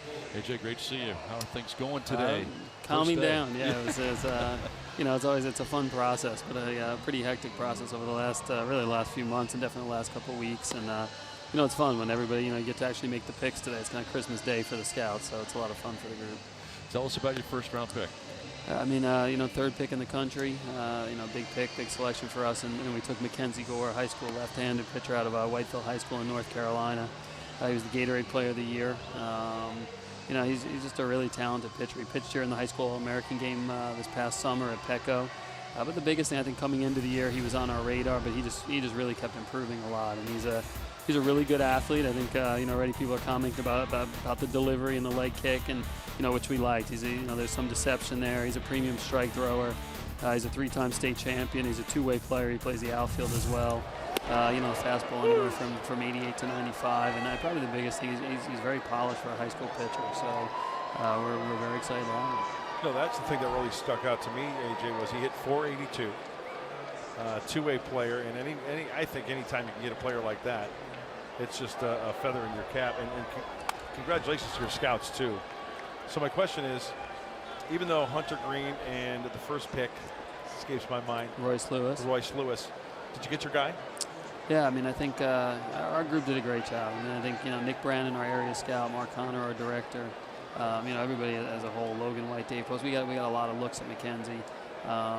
He was the guy that we wanted to take on into this draft, and I think the way everything fell out, when you're picking that high, there's a lot of really talented players and good players, including the two kids you mentioned from Southern California. But from our standpoint, Mackenzie Gore stood out, and we were really excited to draft it. He was there. How far in depth? Because we mentioned this in our pregame show. In what detail do you get to know Mackenzie Gore? He can pitch. He can throw the changeup. He's got the plus curveball, all that stuff. But as far as Mackenzie Gore, the person, how far in depth do you get into know the kid before you draft him? Yeah, I think it was a huge separator for us. I think from our scouting group, I think a huge part of our process is getting to know the individual and getting to know what motivates and background and family and who their support staff is, and as deep as you can get, honestly, because these are investments and it's money going into players. Usually the guys that achieve or overachieve, or you look back and there's something special in their makeup or something tangible that they bring to the table. So in Mackenzie's case, there were a lot of meetings, a lot of time spent, both practices, games, times when he was pitching, times when he wasn't pitching, maybe times when we didn't know we were there looking at him. Just want to see how he reacts in all different environments, situations, and he's a pretty easy guy for us to like, honestly. Okay, second and third, you go with catchers. Tell us about that. Yeah, with our next pick, Luis Campusano, out of Georgia High School. He's a guy, again, he played here in the All-American game as well in Petco, so we had the opportunity to come here to San Diego. It's hard to find catching, and he was a guy, his dad played professional baseball. With Luis, he's just been catching for 2 years. But he's probably, for us, we thought he was, up there as, if not, one of the best, if not the best high school defensive catcher, that was out there. He sits really well, he receives well, takes a ton of pride in it, which is a huge part of the catching position, blocks well, average arm, and he's his bat, it's a contact bat that moves the strike zone. So, it's hard to find catching. We selected Austin Hedges here a few years ago, and, he looks to be one of the better young catchers in the game. I think with the next two guys we took Luis Campusano and Blake Hunt. We have some guys that I think are going to be big catchers down the road. Is that Sal Campusano's son? It is not. Oh, it's not that Sal. No, not that Campusano. Different Campusano, yeah. What is it about these two catchers? Are they pretty much the same catch and throw type guys? Can they hit? Can they hit with power, average? How would you describe those two catchers as far as defensively and offensively? Different body types. Campusano's a little bit, it's more of a stocky body build. He lost some weight here this year. He sits real low, really good receiver, really good blocker. With Blake Hunt, you have a taller catcher, bigger body guy. They're going with the punch out, but he's more of your 6'3" catcher, but he also sits well. He's an athlete. He was he's a good runner. He stole bases. He played at Mater Dei High School here in Southern California against probably the best high school competition in the country. With Blake Hunt, it's a big arm. He's a guy that's going to be able to probably stop running games with with his physical ability, with his arm strength. So again, I think it's a guy to give our development staff two kids that we think are big league type catchers. Okay, so you're done today. Tomorrow, what's it look like? How many rounds will take place tomorrow? Yeah, I believe I probably should know this. I think we go through the 10th round tomorrow, and then after that, it's it's a day 3, through the 40th round. So, I think the thing we've stressed all along is a lot of attention is going to be given to the 3rd pick for sure. But it's a 40-round draft for us, and they're constantly the players. Phil Maton getting called up yesterday. You see it all the time. 17th rounders, 25th rounders. Usually, when you look back on the best drafts and difference-making drafts, you're hitting all the way throughout the draft. You're finding depth guys that your scouts like. That's going to be the challenge for us tomorrow. I would love to be in that draft room when it gets like around 20, 25, and you get some scouts. And I'm not having you divulge anything, but I am sure that there are some maybe shouting matches between scouts and saying, no, I like my guy I saw in Virginia. No, I like my kid I saw in Utah. Because I think it's pretty easy to look at the talent in rounds 1 through 3, 1 through 4. You can pretty much detect who's going to be taken. But it's round 15, 20, 25. That's when you start getting. Yeah, I think that's healthy debate, and I think the biggest thing, honestly, that's when the scout is. That's really what you're looking for from your area scouts and your cross checkers, the guys that have driven the miles and done the visits and done the workouts and the practices. That's where they get a chance to make their money, honestly, and that's the difference makers. The guys that may have not been on the scene, or not the showcase guys, or not the guys that other people know. Maybe they see something that somebody else doesn't see. Maybe it's a guy coming back from injury. Honestly, that's where the scout makes their money. The second for one on the first for 2. Double play turned. AJ, thanks very much. Congratulations on the draft, and we thank you for joining us. Thanks for having me. I appreciate it. Love the bow tie. Very nice.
Now time for AARP's Getting to Know as Will Myers comes to the plate here. Faced off against the Reds' Adam Duvall in the 2016 Home Run Derby here as part of the All-Star festivities a year ago.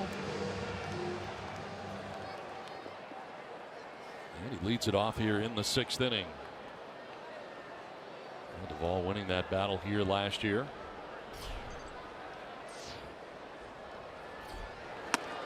There's Mendy Alcantara taking over at shortstop. There's Alcantara.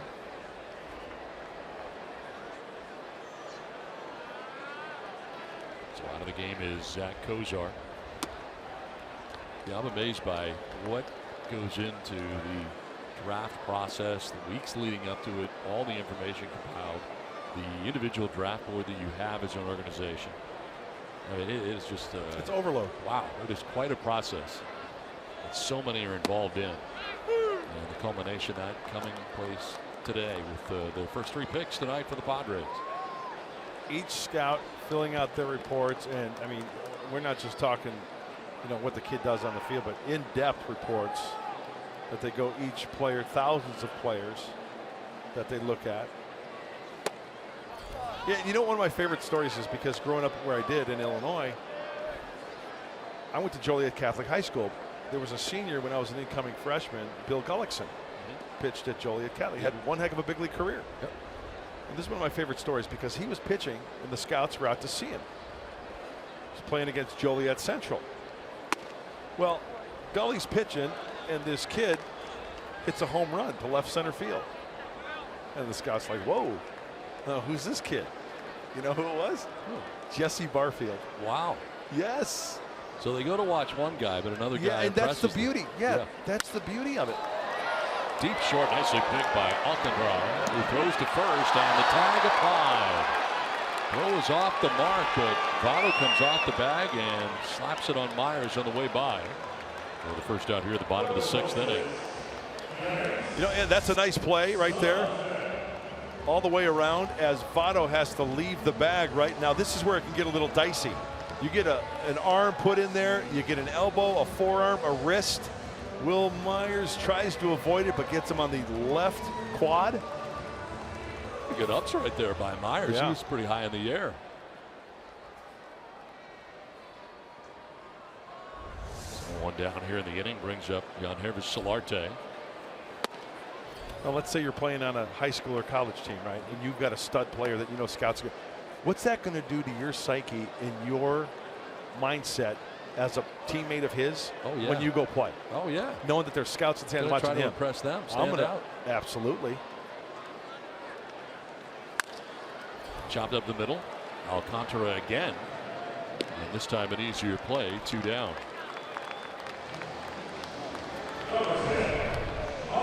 Closed captioning for tonight's game brought to you by Wiener Schnitzel.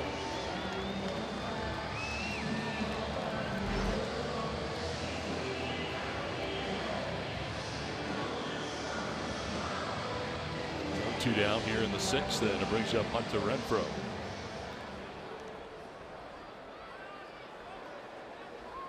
Renfroe, the only member of the Padres of the starting 9 not to have a hit tonight. Everybody else has at least one. That includes Luis Perdomo, who has a triple in tonight's game. It's always somebody, unfortunately. You got 9 runs, 13 hits, but did not have a base hit. Perdomo's got himself a triple. And pitching a great game here tonight is Perdomo in search of that first win. Fouled off to the right, out of play.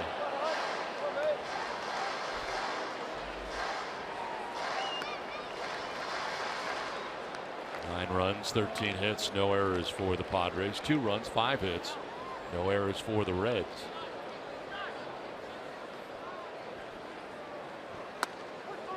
Strike 3 call. Got him on a curveball. It's a 1-2-3 6th inning. It's a 9-2 Padres lead.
Padres scoring 6 times, including this 2-run single by Austin Hedges at plate Sapere.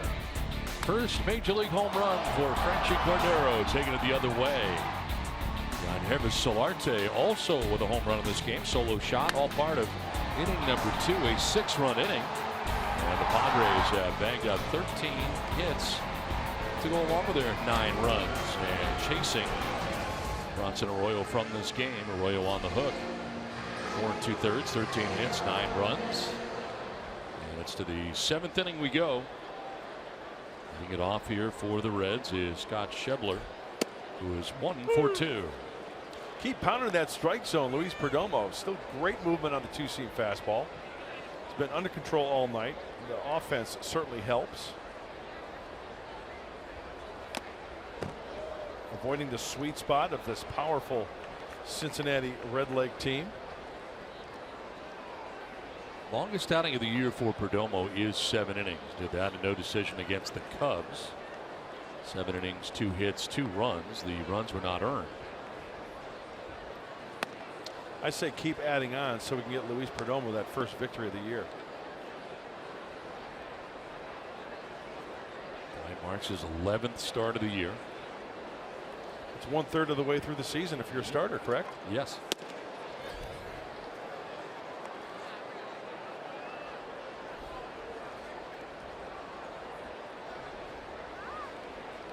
Schebler, Peraza, and Barnhart scheduled to bat in the inning.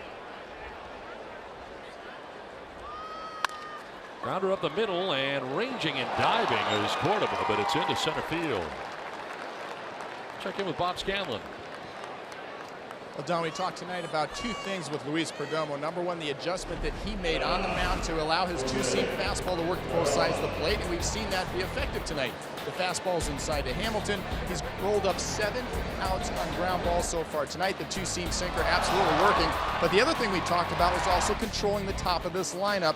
And so far, Hamilton and Cosart, the 1 and 2 batters for this lineup, 0 for 6 tonight. He's done a fantastic job of using that 2-seamer and controlling the top of the lineup. Guys? Now the 9 ground ball outs, huge for Perdomo.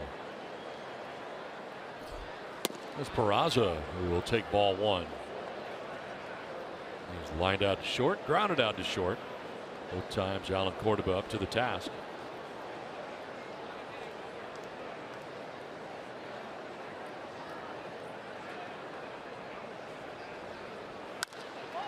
Popped up, foul ground. Myers has got to play.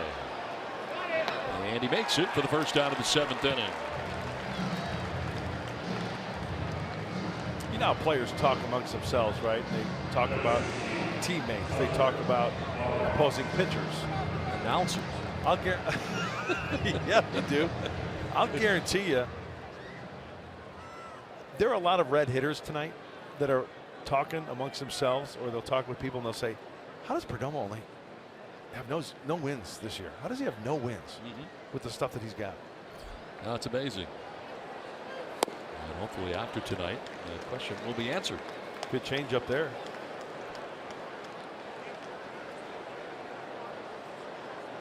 Now coming out on deck here in the pitcher's spot is Scooter Gennett.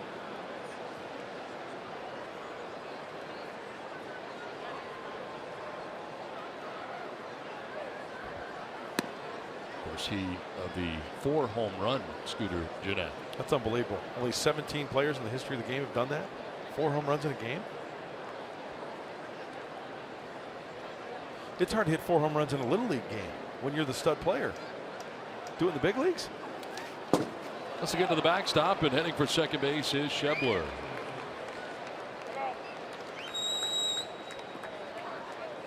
Wild pitch charge to Perdomo allows Schebler to get to second base.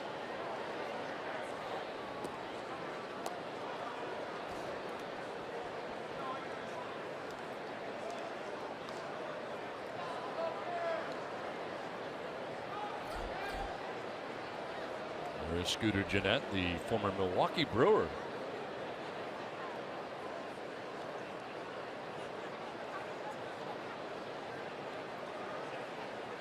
Barnhart, the catcher, taking a pitch down and in at 95. Perdomo still throwing hard here.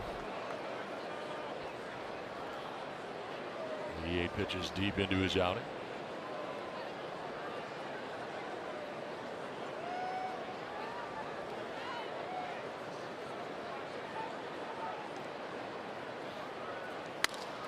Line and caught by Cordova at shortstop for out number 2.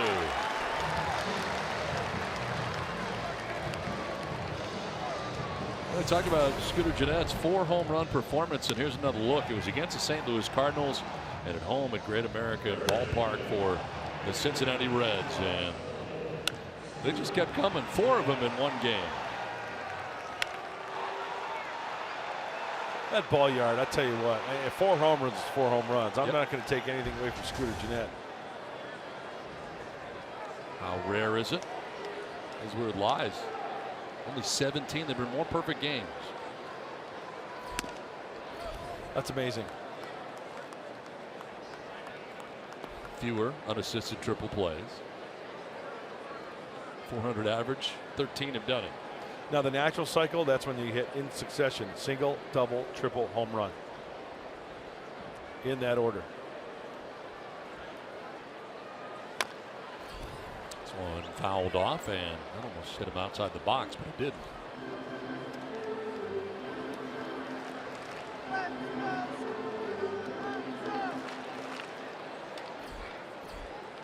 Look at the pitch breakdown for Perdomo. Had some easy innings.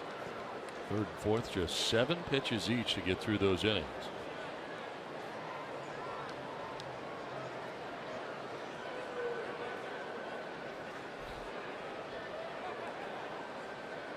His 92nd pitch of his outing.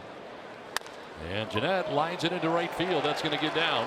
Renfroe over to play it. Coming around from second is Schebler. Throw is cut off, and the Reds get a run back. It's now 9-3 Padres.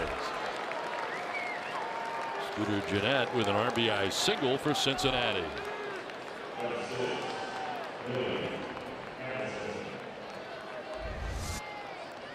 Slider just catching way too much of the plate. That could have been really bad news, but you can see Gennett out in front of it and the barrel topping that baseball. Top hand out in front. That's with that swing and where that ball is made on contact, it's not going to be elevated.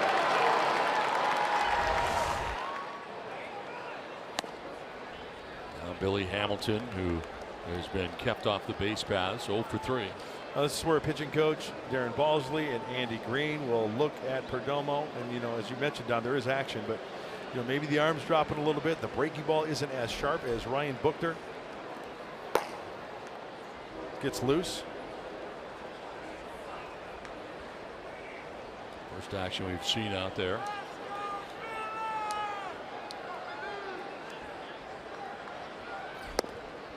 Location, right? Take that into consideration. Ball got away, but no advance. For Gennett at first, he thought about it. They're coming from everywhere. Spangenberg coming from third base runs it down.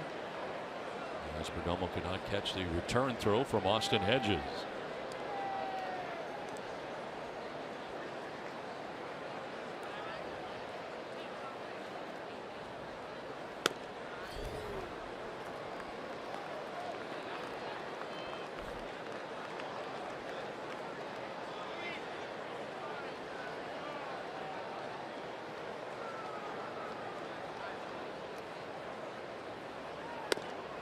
On the corner, 3-1.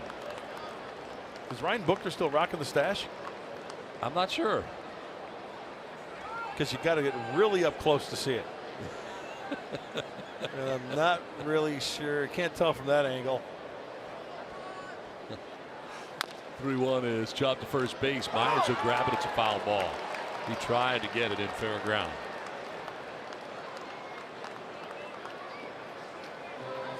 This copyrighted telecast is presented by the authority of the San Diego Padres and may not be reproduced or retransmitted in any form. The accounts and descriptions of this game may not be disseminated without the express written consent of the San Diego Padres. You practice that while you're away?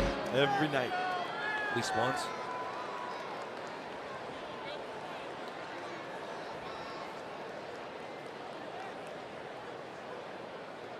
Payoff pitch here to Billy Hamilton is going to be low for ball 4, and Perdomo walks Hamilton. That's only the second walk allowed by Perdomo in his first walk since way back in the first inning. And here comes Andy Green. So that's the last batter that Perdomo is going to face in this game. You got Ryan Buchter Ready to go. Padres on top 9-3. The pitching change from Petco Park in San Diego.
Go. And by Jack in the Box. Come try the new sweeter spicy barbecue bacon cheeseburger and chicken sandwich.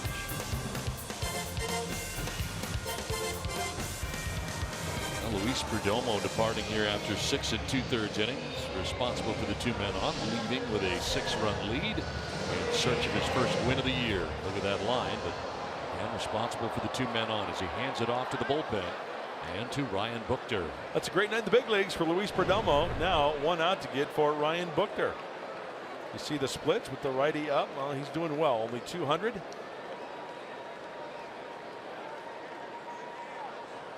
Force at any base.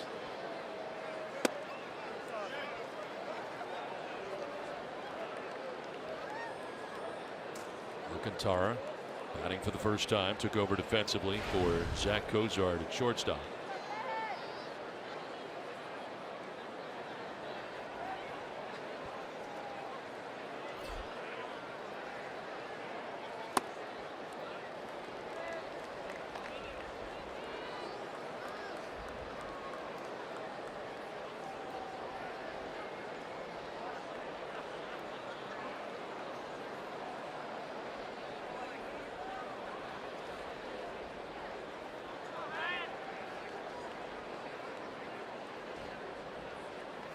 Swing and a miss, and that one by him at 93 miles an hour.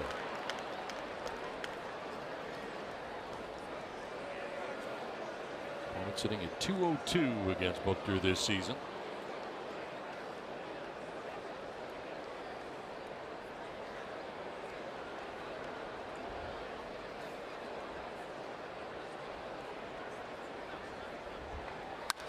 In the air, down the right field line, foul.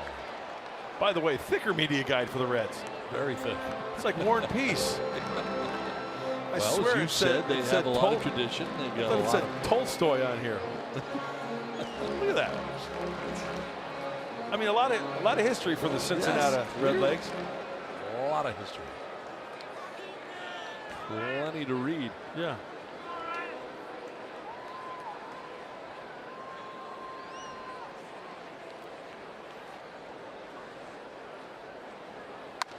In the air, foul off to the right. Now, I figured you would like it because it's got lots of pictures. You know, it does. And you know what? In a serious note, yeah, the greatest era for me personally was when I was like from 8 to 16. And those big red machines, man, I loved watching those teams. And the great pitchers they had and the great hitters they had, and brings back a lot of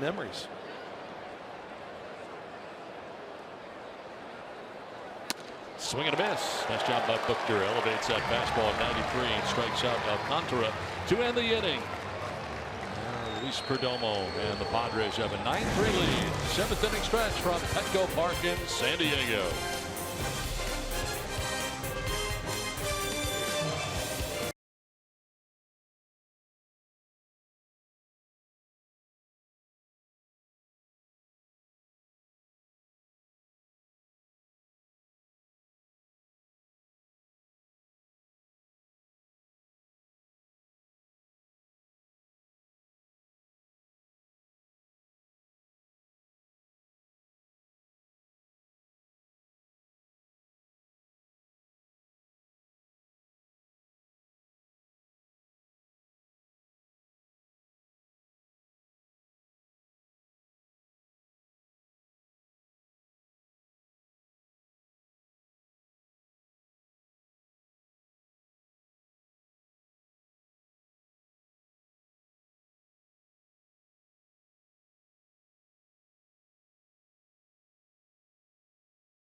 Reds, and it's time now for our San Diego fans of the game having a good time here tonight. You can't beat fun at the old ballpark.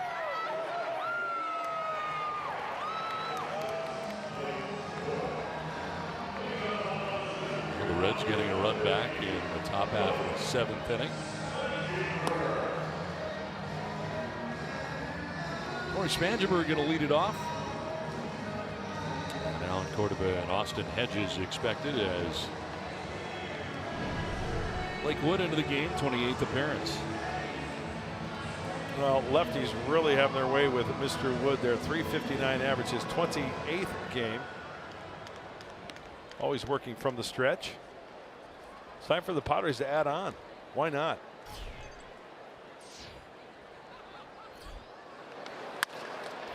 On the ground, base hit into left field. Corey Spangenberg. Second hit of the game.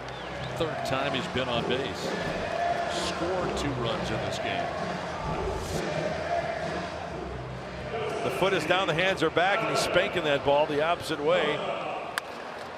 That's the way they were playing him defensively, but he finds the hole.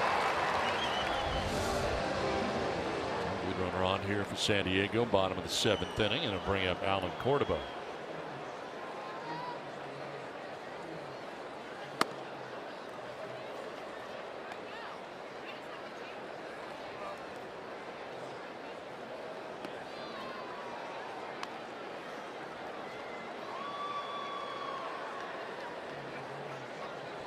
You want to know what Blake Wood throws? Sure. Well, first of all, right-handed. He throws a fastball and pretty much slider heavy. About 96, 97. There's that fastball, 96. And he'll throw the slider around 80, 88, 89. Why do you think he has trouble against lefties? One section of the plate too consistently there. And they get like Spangenberg, probably down and away a lot. Down and away to lefties. Then they watch a lot of video, first of all. So they get to the plate and they can look away, middle away, and take it that way.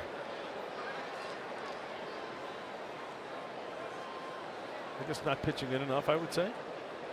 That's just a guess.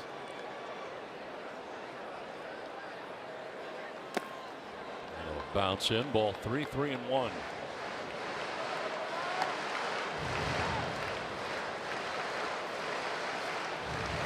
With the third pitcher used by Brian Price. There's Austin Hedges waiting on deck. Austin Brice went an inning into third. Didn't allow a hit or a run. Walked a batter, struck out a batter. Grounder softly hit towards short. Alcantara on the run. Will get it there in time. Barely, but he gets Cordova 6-3.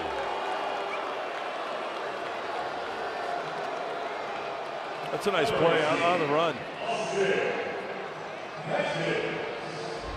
Quick first jump, glove, bare hand. Now the accurate throw, and they get him by, oh, what's that, about an eighth of a step? Great hustle by Cordova. No room for error. So one down, runner at second. Here's Austin Hedges. 3 hits, 3 RBIs in this game for the Padres catcher.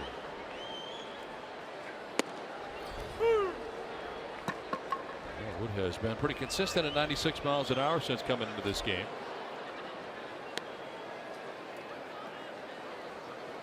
Matt Caesar has come out on deck here for the Padres. Out in the pitcher's spot.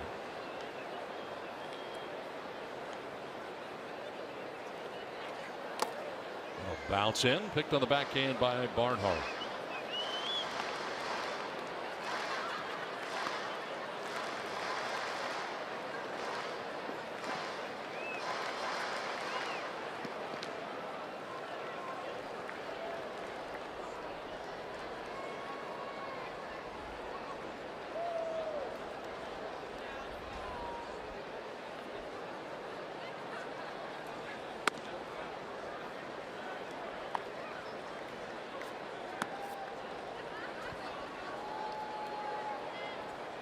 Wood, born in Atlanta, signed by the Reds to a 1-year contract. Kirby Yates up in the pen for the Padres. It's nice to have some breathing room, isn't it, late in the game for San Diego? Haven't had this a lot. There's that slider from Wood.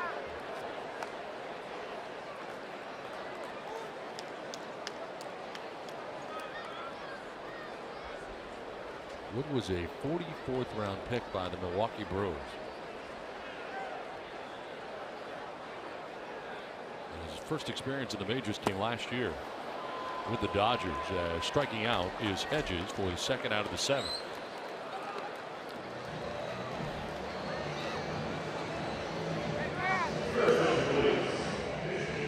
So 2 down. Spangenberg at second base.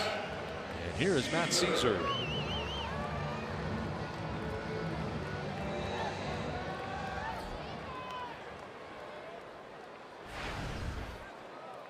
Two home runs, 9 runs batted in. One of them coming in game 1 of the 3-game series to begin the homestand against the Kansas City Royals, part of the win in the first game of the series for the Padres. They dropped Saturday and Sunday's games.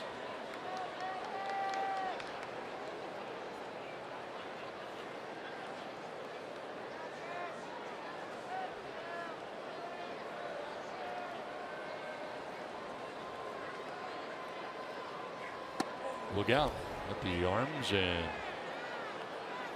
body out of the way there on a pitch in tight. 2-0.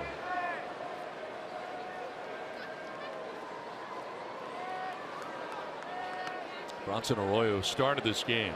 Went 4 2/3. Only 13 hits, 9 runs, didn't walk anybody, and struck out 2. On the hook, came in 3 and 4 individually into tonight's start for the Reds.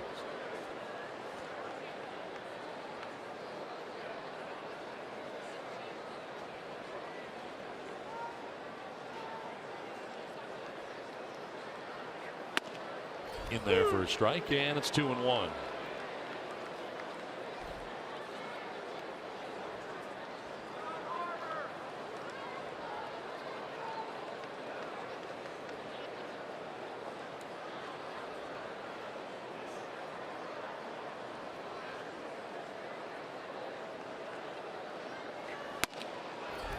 Strike 2.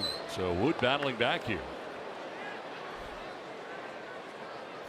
You almost got to smell that slider coming that he struck out Hedges with. Starts in the zone, ends up out of the zone. Tough to lay off, especially with 2 strikes. Yeah.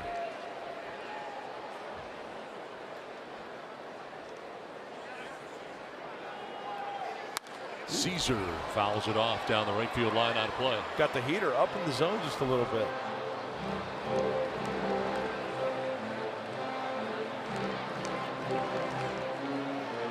Barnhart out there. Catcher conferring here with Blakewood. Spangenberg started the inning with a single. Ortebo grounded out to short. Hedges struck out. On the ground out, Spangenberg took second, so in scoring position here with 2 down in the inning. Padres on top 9-3, batting in the bottom of the 7th. That is ball 3, full count.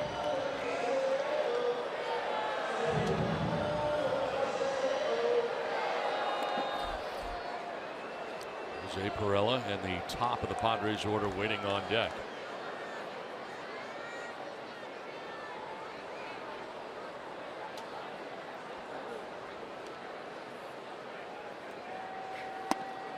In there for strike 3. Caesar knew it. Takes with him the second strikeout for Wood. We head to the 8th. It's 9-3 Padres.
Nice to see his first major league home run, and it's going to be one of many. A lot of pop in that bat, and he's still getting used to the big leagues. When he goes the opposite way, then going and pulling the baseball, using all fields. This is what you got to see, and I love the fact that he has speed. With that big frame, he's going to do a lot of damage in the game. So a home run and a double, 2 for 4. A couple of RBIs on the day. It's a 9-3 ball game. With Mark and I see you on Padres Live, the post-game show, which will be brought to you by Cox Communications. We'll talk about the things that happen on the field. Also, hey, nice start by Luis Perdomo. Don't want to get that lost in the shuffle. We'll break that down for you. It is the MLB draft. You've heard Don and Mark talking about it a little bit. We'll break down the Padres selection so far tonight. Get you set for day 2 of the big draft when we see on Padres Live, the post-game show. Don and Mark. All right, Mike and Mark, thanks very much. As Kirby Yates comes into the game here for the Padres in the 8th inning. Quick, clean outs for the right-hander Yates. He's got a 6-run lead, his 20th game, and he's been throwing the ball quite well. And for relievers, you know, you have one blow up and that ERA skyrockets above 3, 4, maybe even 5. But he's been pretty dependable when given the rock. Joey Votto grounds one to second base. Solarte on to first for the first out here in the 8th inning. 2-hit night tonight for Votto, but he grounds out this time. And it'll bring up Adam Duvall. Nice note on Perdomo. Perdomo, the first Padres pitcher ever to have 2 triples in a single season. Really? Yeah. He had one earlier this year and had one tonight.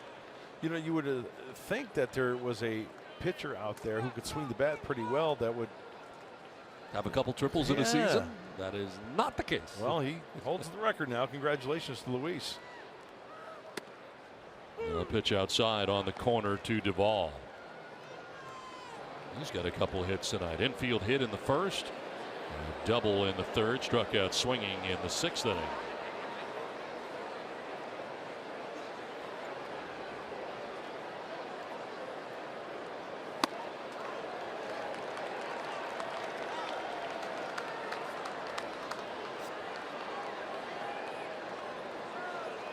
Yates takes over for Ryan Buchter.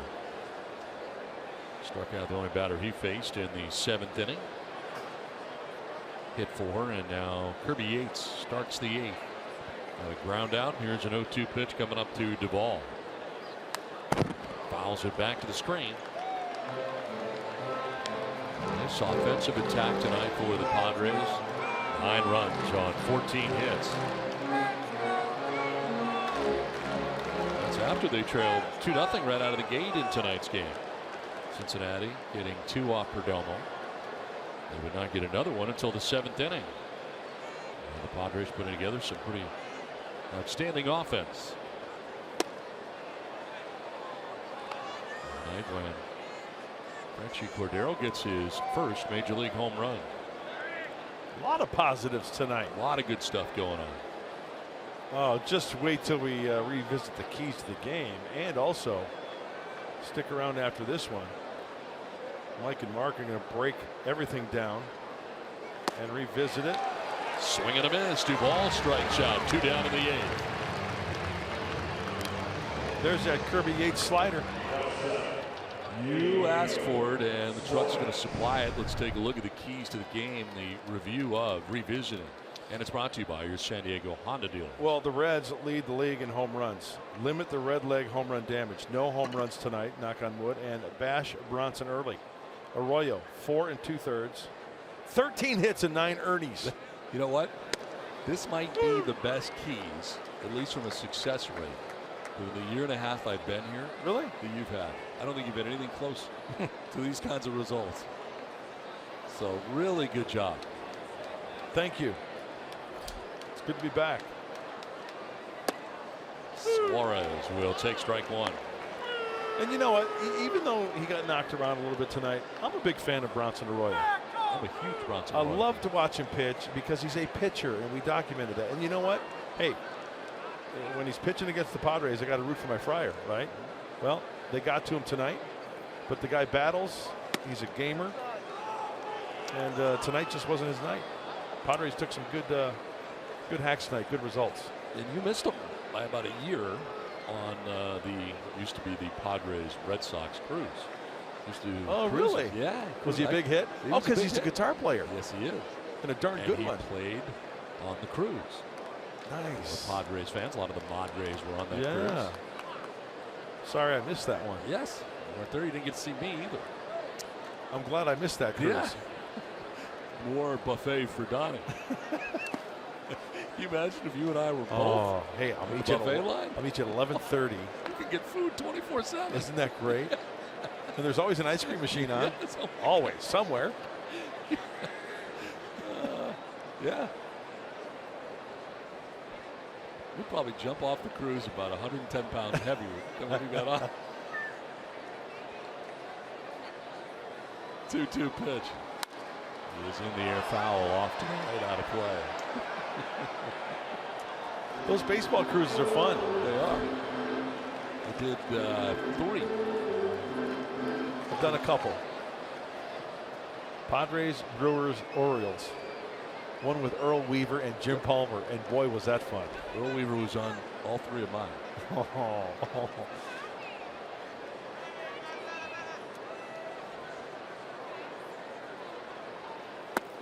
And the way it worked was Larry Lucchino, of course, who was the president CEO here, places he had been, Baltimore, Boston, San Diego. So they combined all 3 to make one cruise.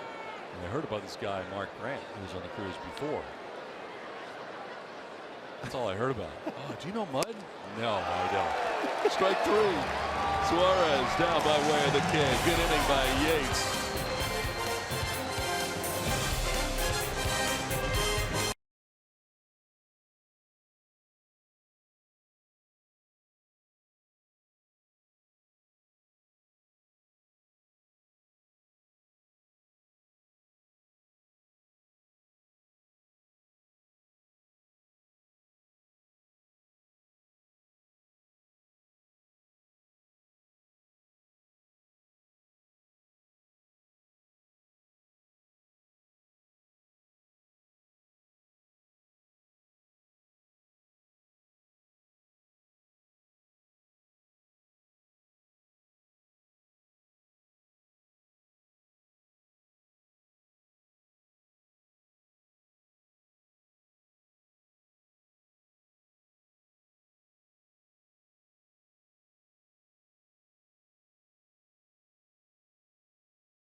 Every week they announce who is leading in that category right now in the balloting. And how about Zach Kozar jumping out here? Who?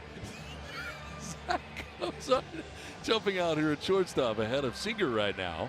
You know why I like that is because, I mean, he's very well deserving. Hit 329 going tonight's game, 9 home runs, 33 RBIs, and he's one of those guys that you don't normally see, right? Not really a big market team. Right.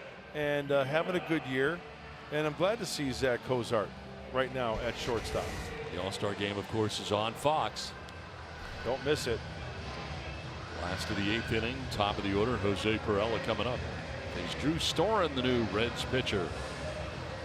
Well, for Brian Price and the Reds, the bullpen guys, they need to come here. They want good, clean, quick innings. But for the Padres, hopefully they get to Storen. Maybe he had some insurance. Getting to double digits, nothing wrong with that. His 28th game. Nice ERA in 26+ innings.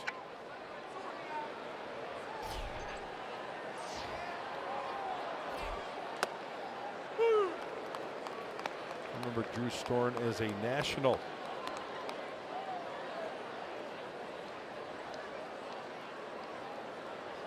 Again, Jose Perella, 13 hits in his first 7 games.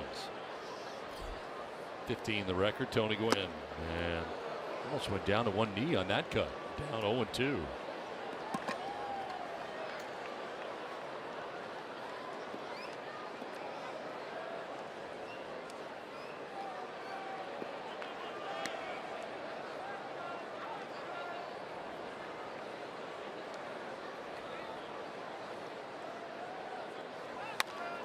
Fouled off towards the end of the Padres dugout. Scatters him down there, even though got the fencing in front. Manny Margot down there. He's closest to it.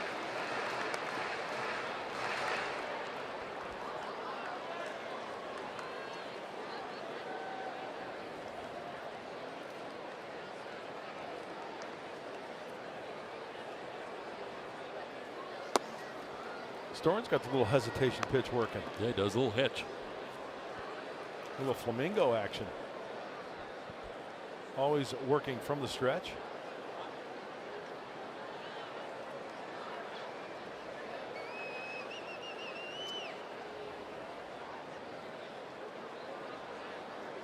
Is there a reason you have the pointer out tonight, your first game back? Just thought it was appropriate to break it out. No reason. Did you miss it over the last week or so? I did, yeah. Didn't have it in the living room with you No, watching it television? was packed away in my briefcase. So now you got it, you're going to use it. Yeah. We got a backup pointer at one point. Are you down to one? Or? You broke it. I did not break it. I never touched any of your stuff. We have Donnie stuff, and we have Mud stuff. 2-2 will bounce in. You know how we talk timing? Storen's timing mechanism is that delay. Stays over the rubber. Perella trying to time that delay and that little hitch with his little toe tap. He's got his little toe tap going and his hands working, getting in rhythm to get that front foot down, the hands back, ready to release, lock and load. See the foot, see the hands? Swing and a miss. And Perella strikes out for the first out of the 8th inning. Tomorrow night is game 2 of this 3-game series between the Padres and the Cincinnati Reds. Scott Feldman will be on the mound. 5-4, matched up against Clayton Richard, 4-7. Get you started at 6:30 with Fox Sports San Diego.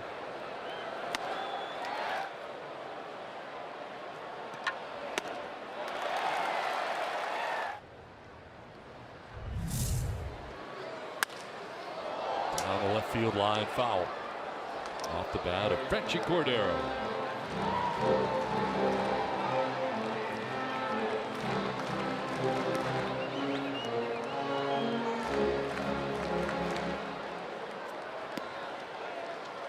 I think my pointer's bent a little bit. You know, like when you look at a pool cue? Yeah, and you can tell how you look. You know, like if your pool cue isn't straight, you kind of eye it and turn it, and it's kind of warped a little bit this way. So I got to just don't touch the pointer. I was just gonna point it. A different direction. Just break it in half. You know, these things you can only get online now. Really? You just can't walk into I've a been store to and office get supply one? stores looking You know for why? them. Oh, sorry, but you can only get those online. Do you know why? Why? Because nobody uses them.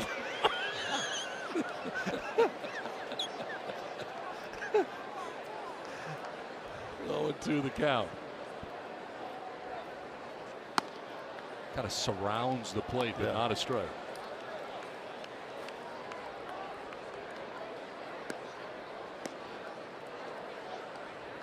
Outfield straight away. One down here in the 8th.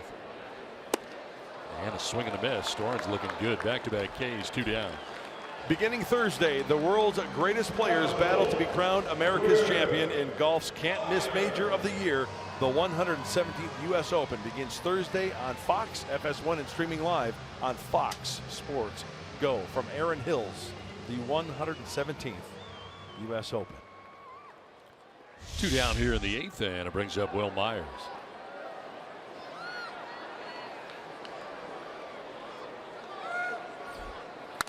On the ground left side. Contra coming in from short. Throws out Myers, and that will end the 8th. On to the 9th. 9-3 Padres.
Luis Perdomo, the starter tonight for the Padres, very good in this outing. 6 2/3. He allowed 3 runs and struck out 4 along the way. Pretty impressive, and not only that, but offensively helping himself out, becoming the first Padre pitcher ever to triple twice in a season. And this was off Bronson Arroyo. A great night all the way around for the right-handed Luis Perdomo. And as Bob Scanlon said at the start of the game, it's a point to watch during his outing. Remember the middle of the rubber? One consistent spot. It wasn't to the extreme right or left, and he had good 2-seam movement to both sides of the plate. And it was just a solid night, and hopefully a quick 9th here to seal up the first victory for Luis Perdomo. Craig Stammen into his 22nd game of the year. After a 1-2-3 8th inning for Kirby Yates with 2 strikeouts.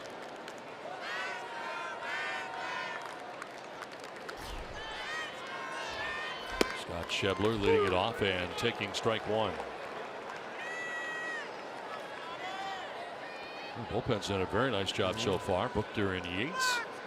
And Stammen trying to finish it off here in the 9th inning for the Padres. That one hits him, or he thought it did anyway. Umpire didn't think so.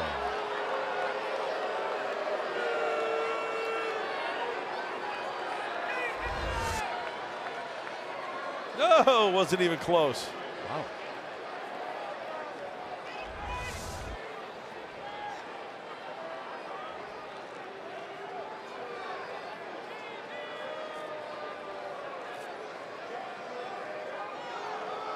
You're going to challenge. You know what? Here's what I think this is a player letting his team down.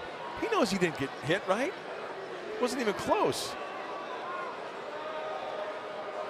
So he's going to waste I mean, I know it's 9-3 in the ninth, but whatever. You know, in this game of baseball, who knows what's going to happen? You're going to lose a challenge, right? Absolutely, from what we saw.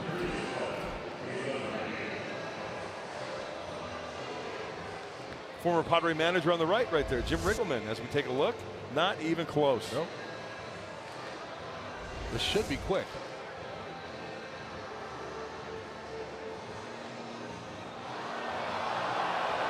Out seeing it here and reacting.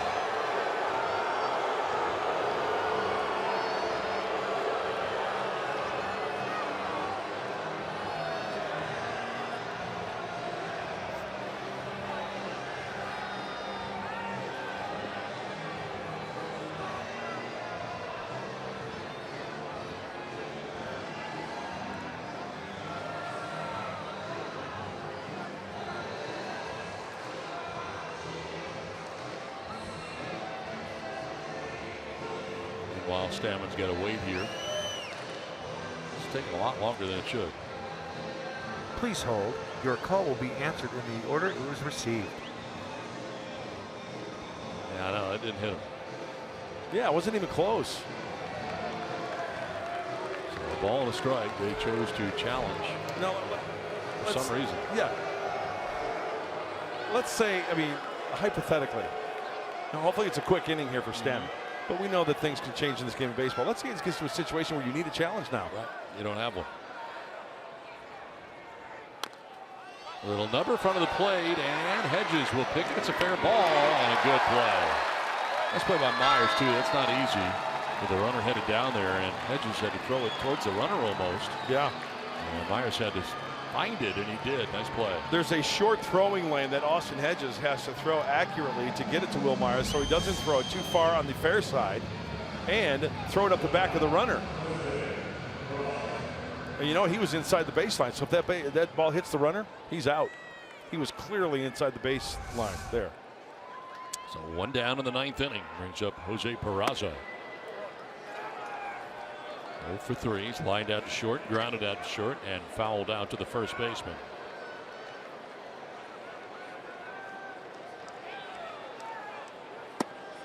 In there for strike one.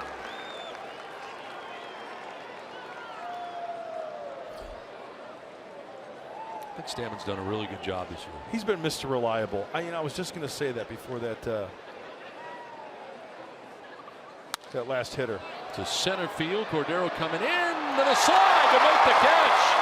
Franchi Cordero in center field comes riding in on the grass to make the catch.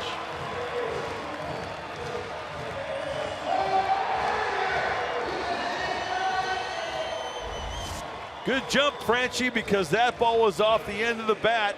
Shows you what speed can do, not only on the base paths, but also defense.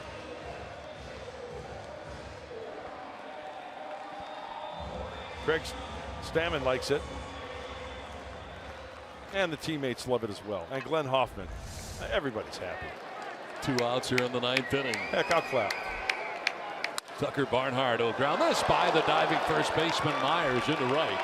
Barnhart thinking too as Renfroe comes up throwing to second base, going to be off the mark, and into second goes Barnhart. Boy, that looked like Renfroe was going to have the chance to nab another at second base, but just a little bit off the mark there with the throw.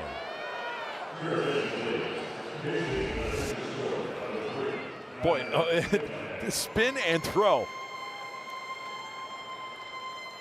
And you know what, for a guy who threw the ball on the run by spinning and throwing, that's not that bad of a throw offline. But he has got a cannon out there. Here comes Patrick Kivlahan, who was with the Padres last year. And he is pinch hitting here in the top of the ninth inning.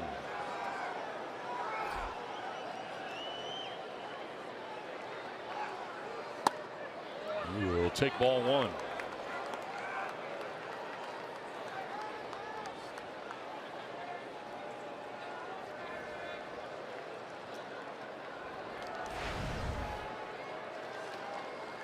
Kivlahan last year appeared in 5 games with San Diego, was 4 for 16. That included a home run. His first major league home run was in a Padres uniform.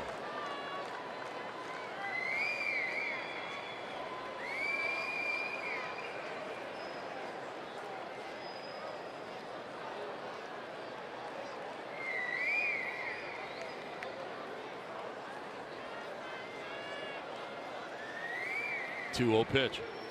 He swung on a miss. 2-1.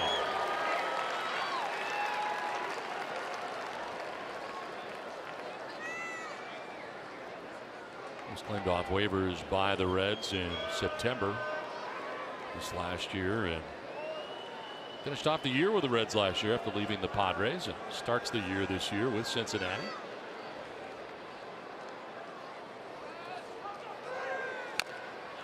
Fouled off. 2-2.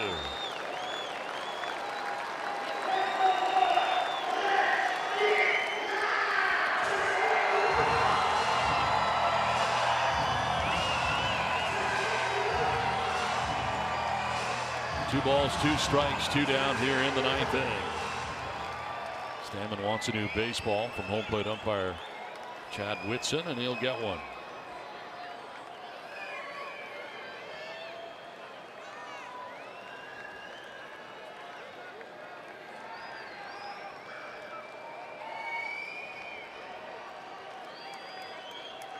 Starting with the changeup grip and then changing accordingly in his glove.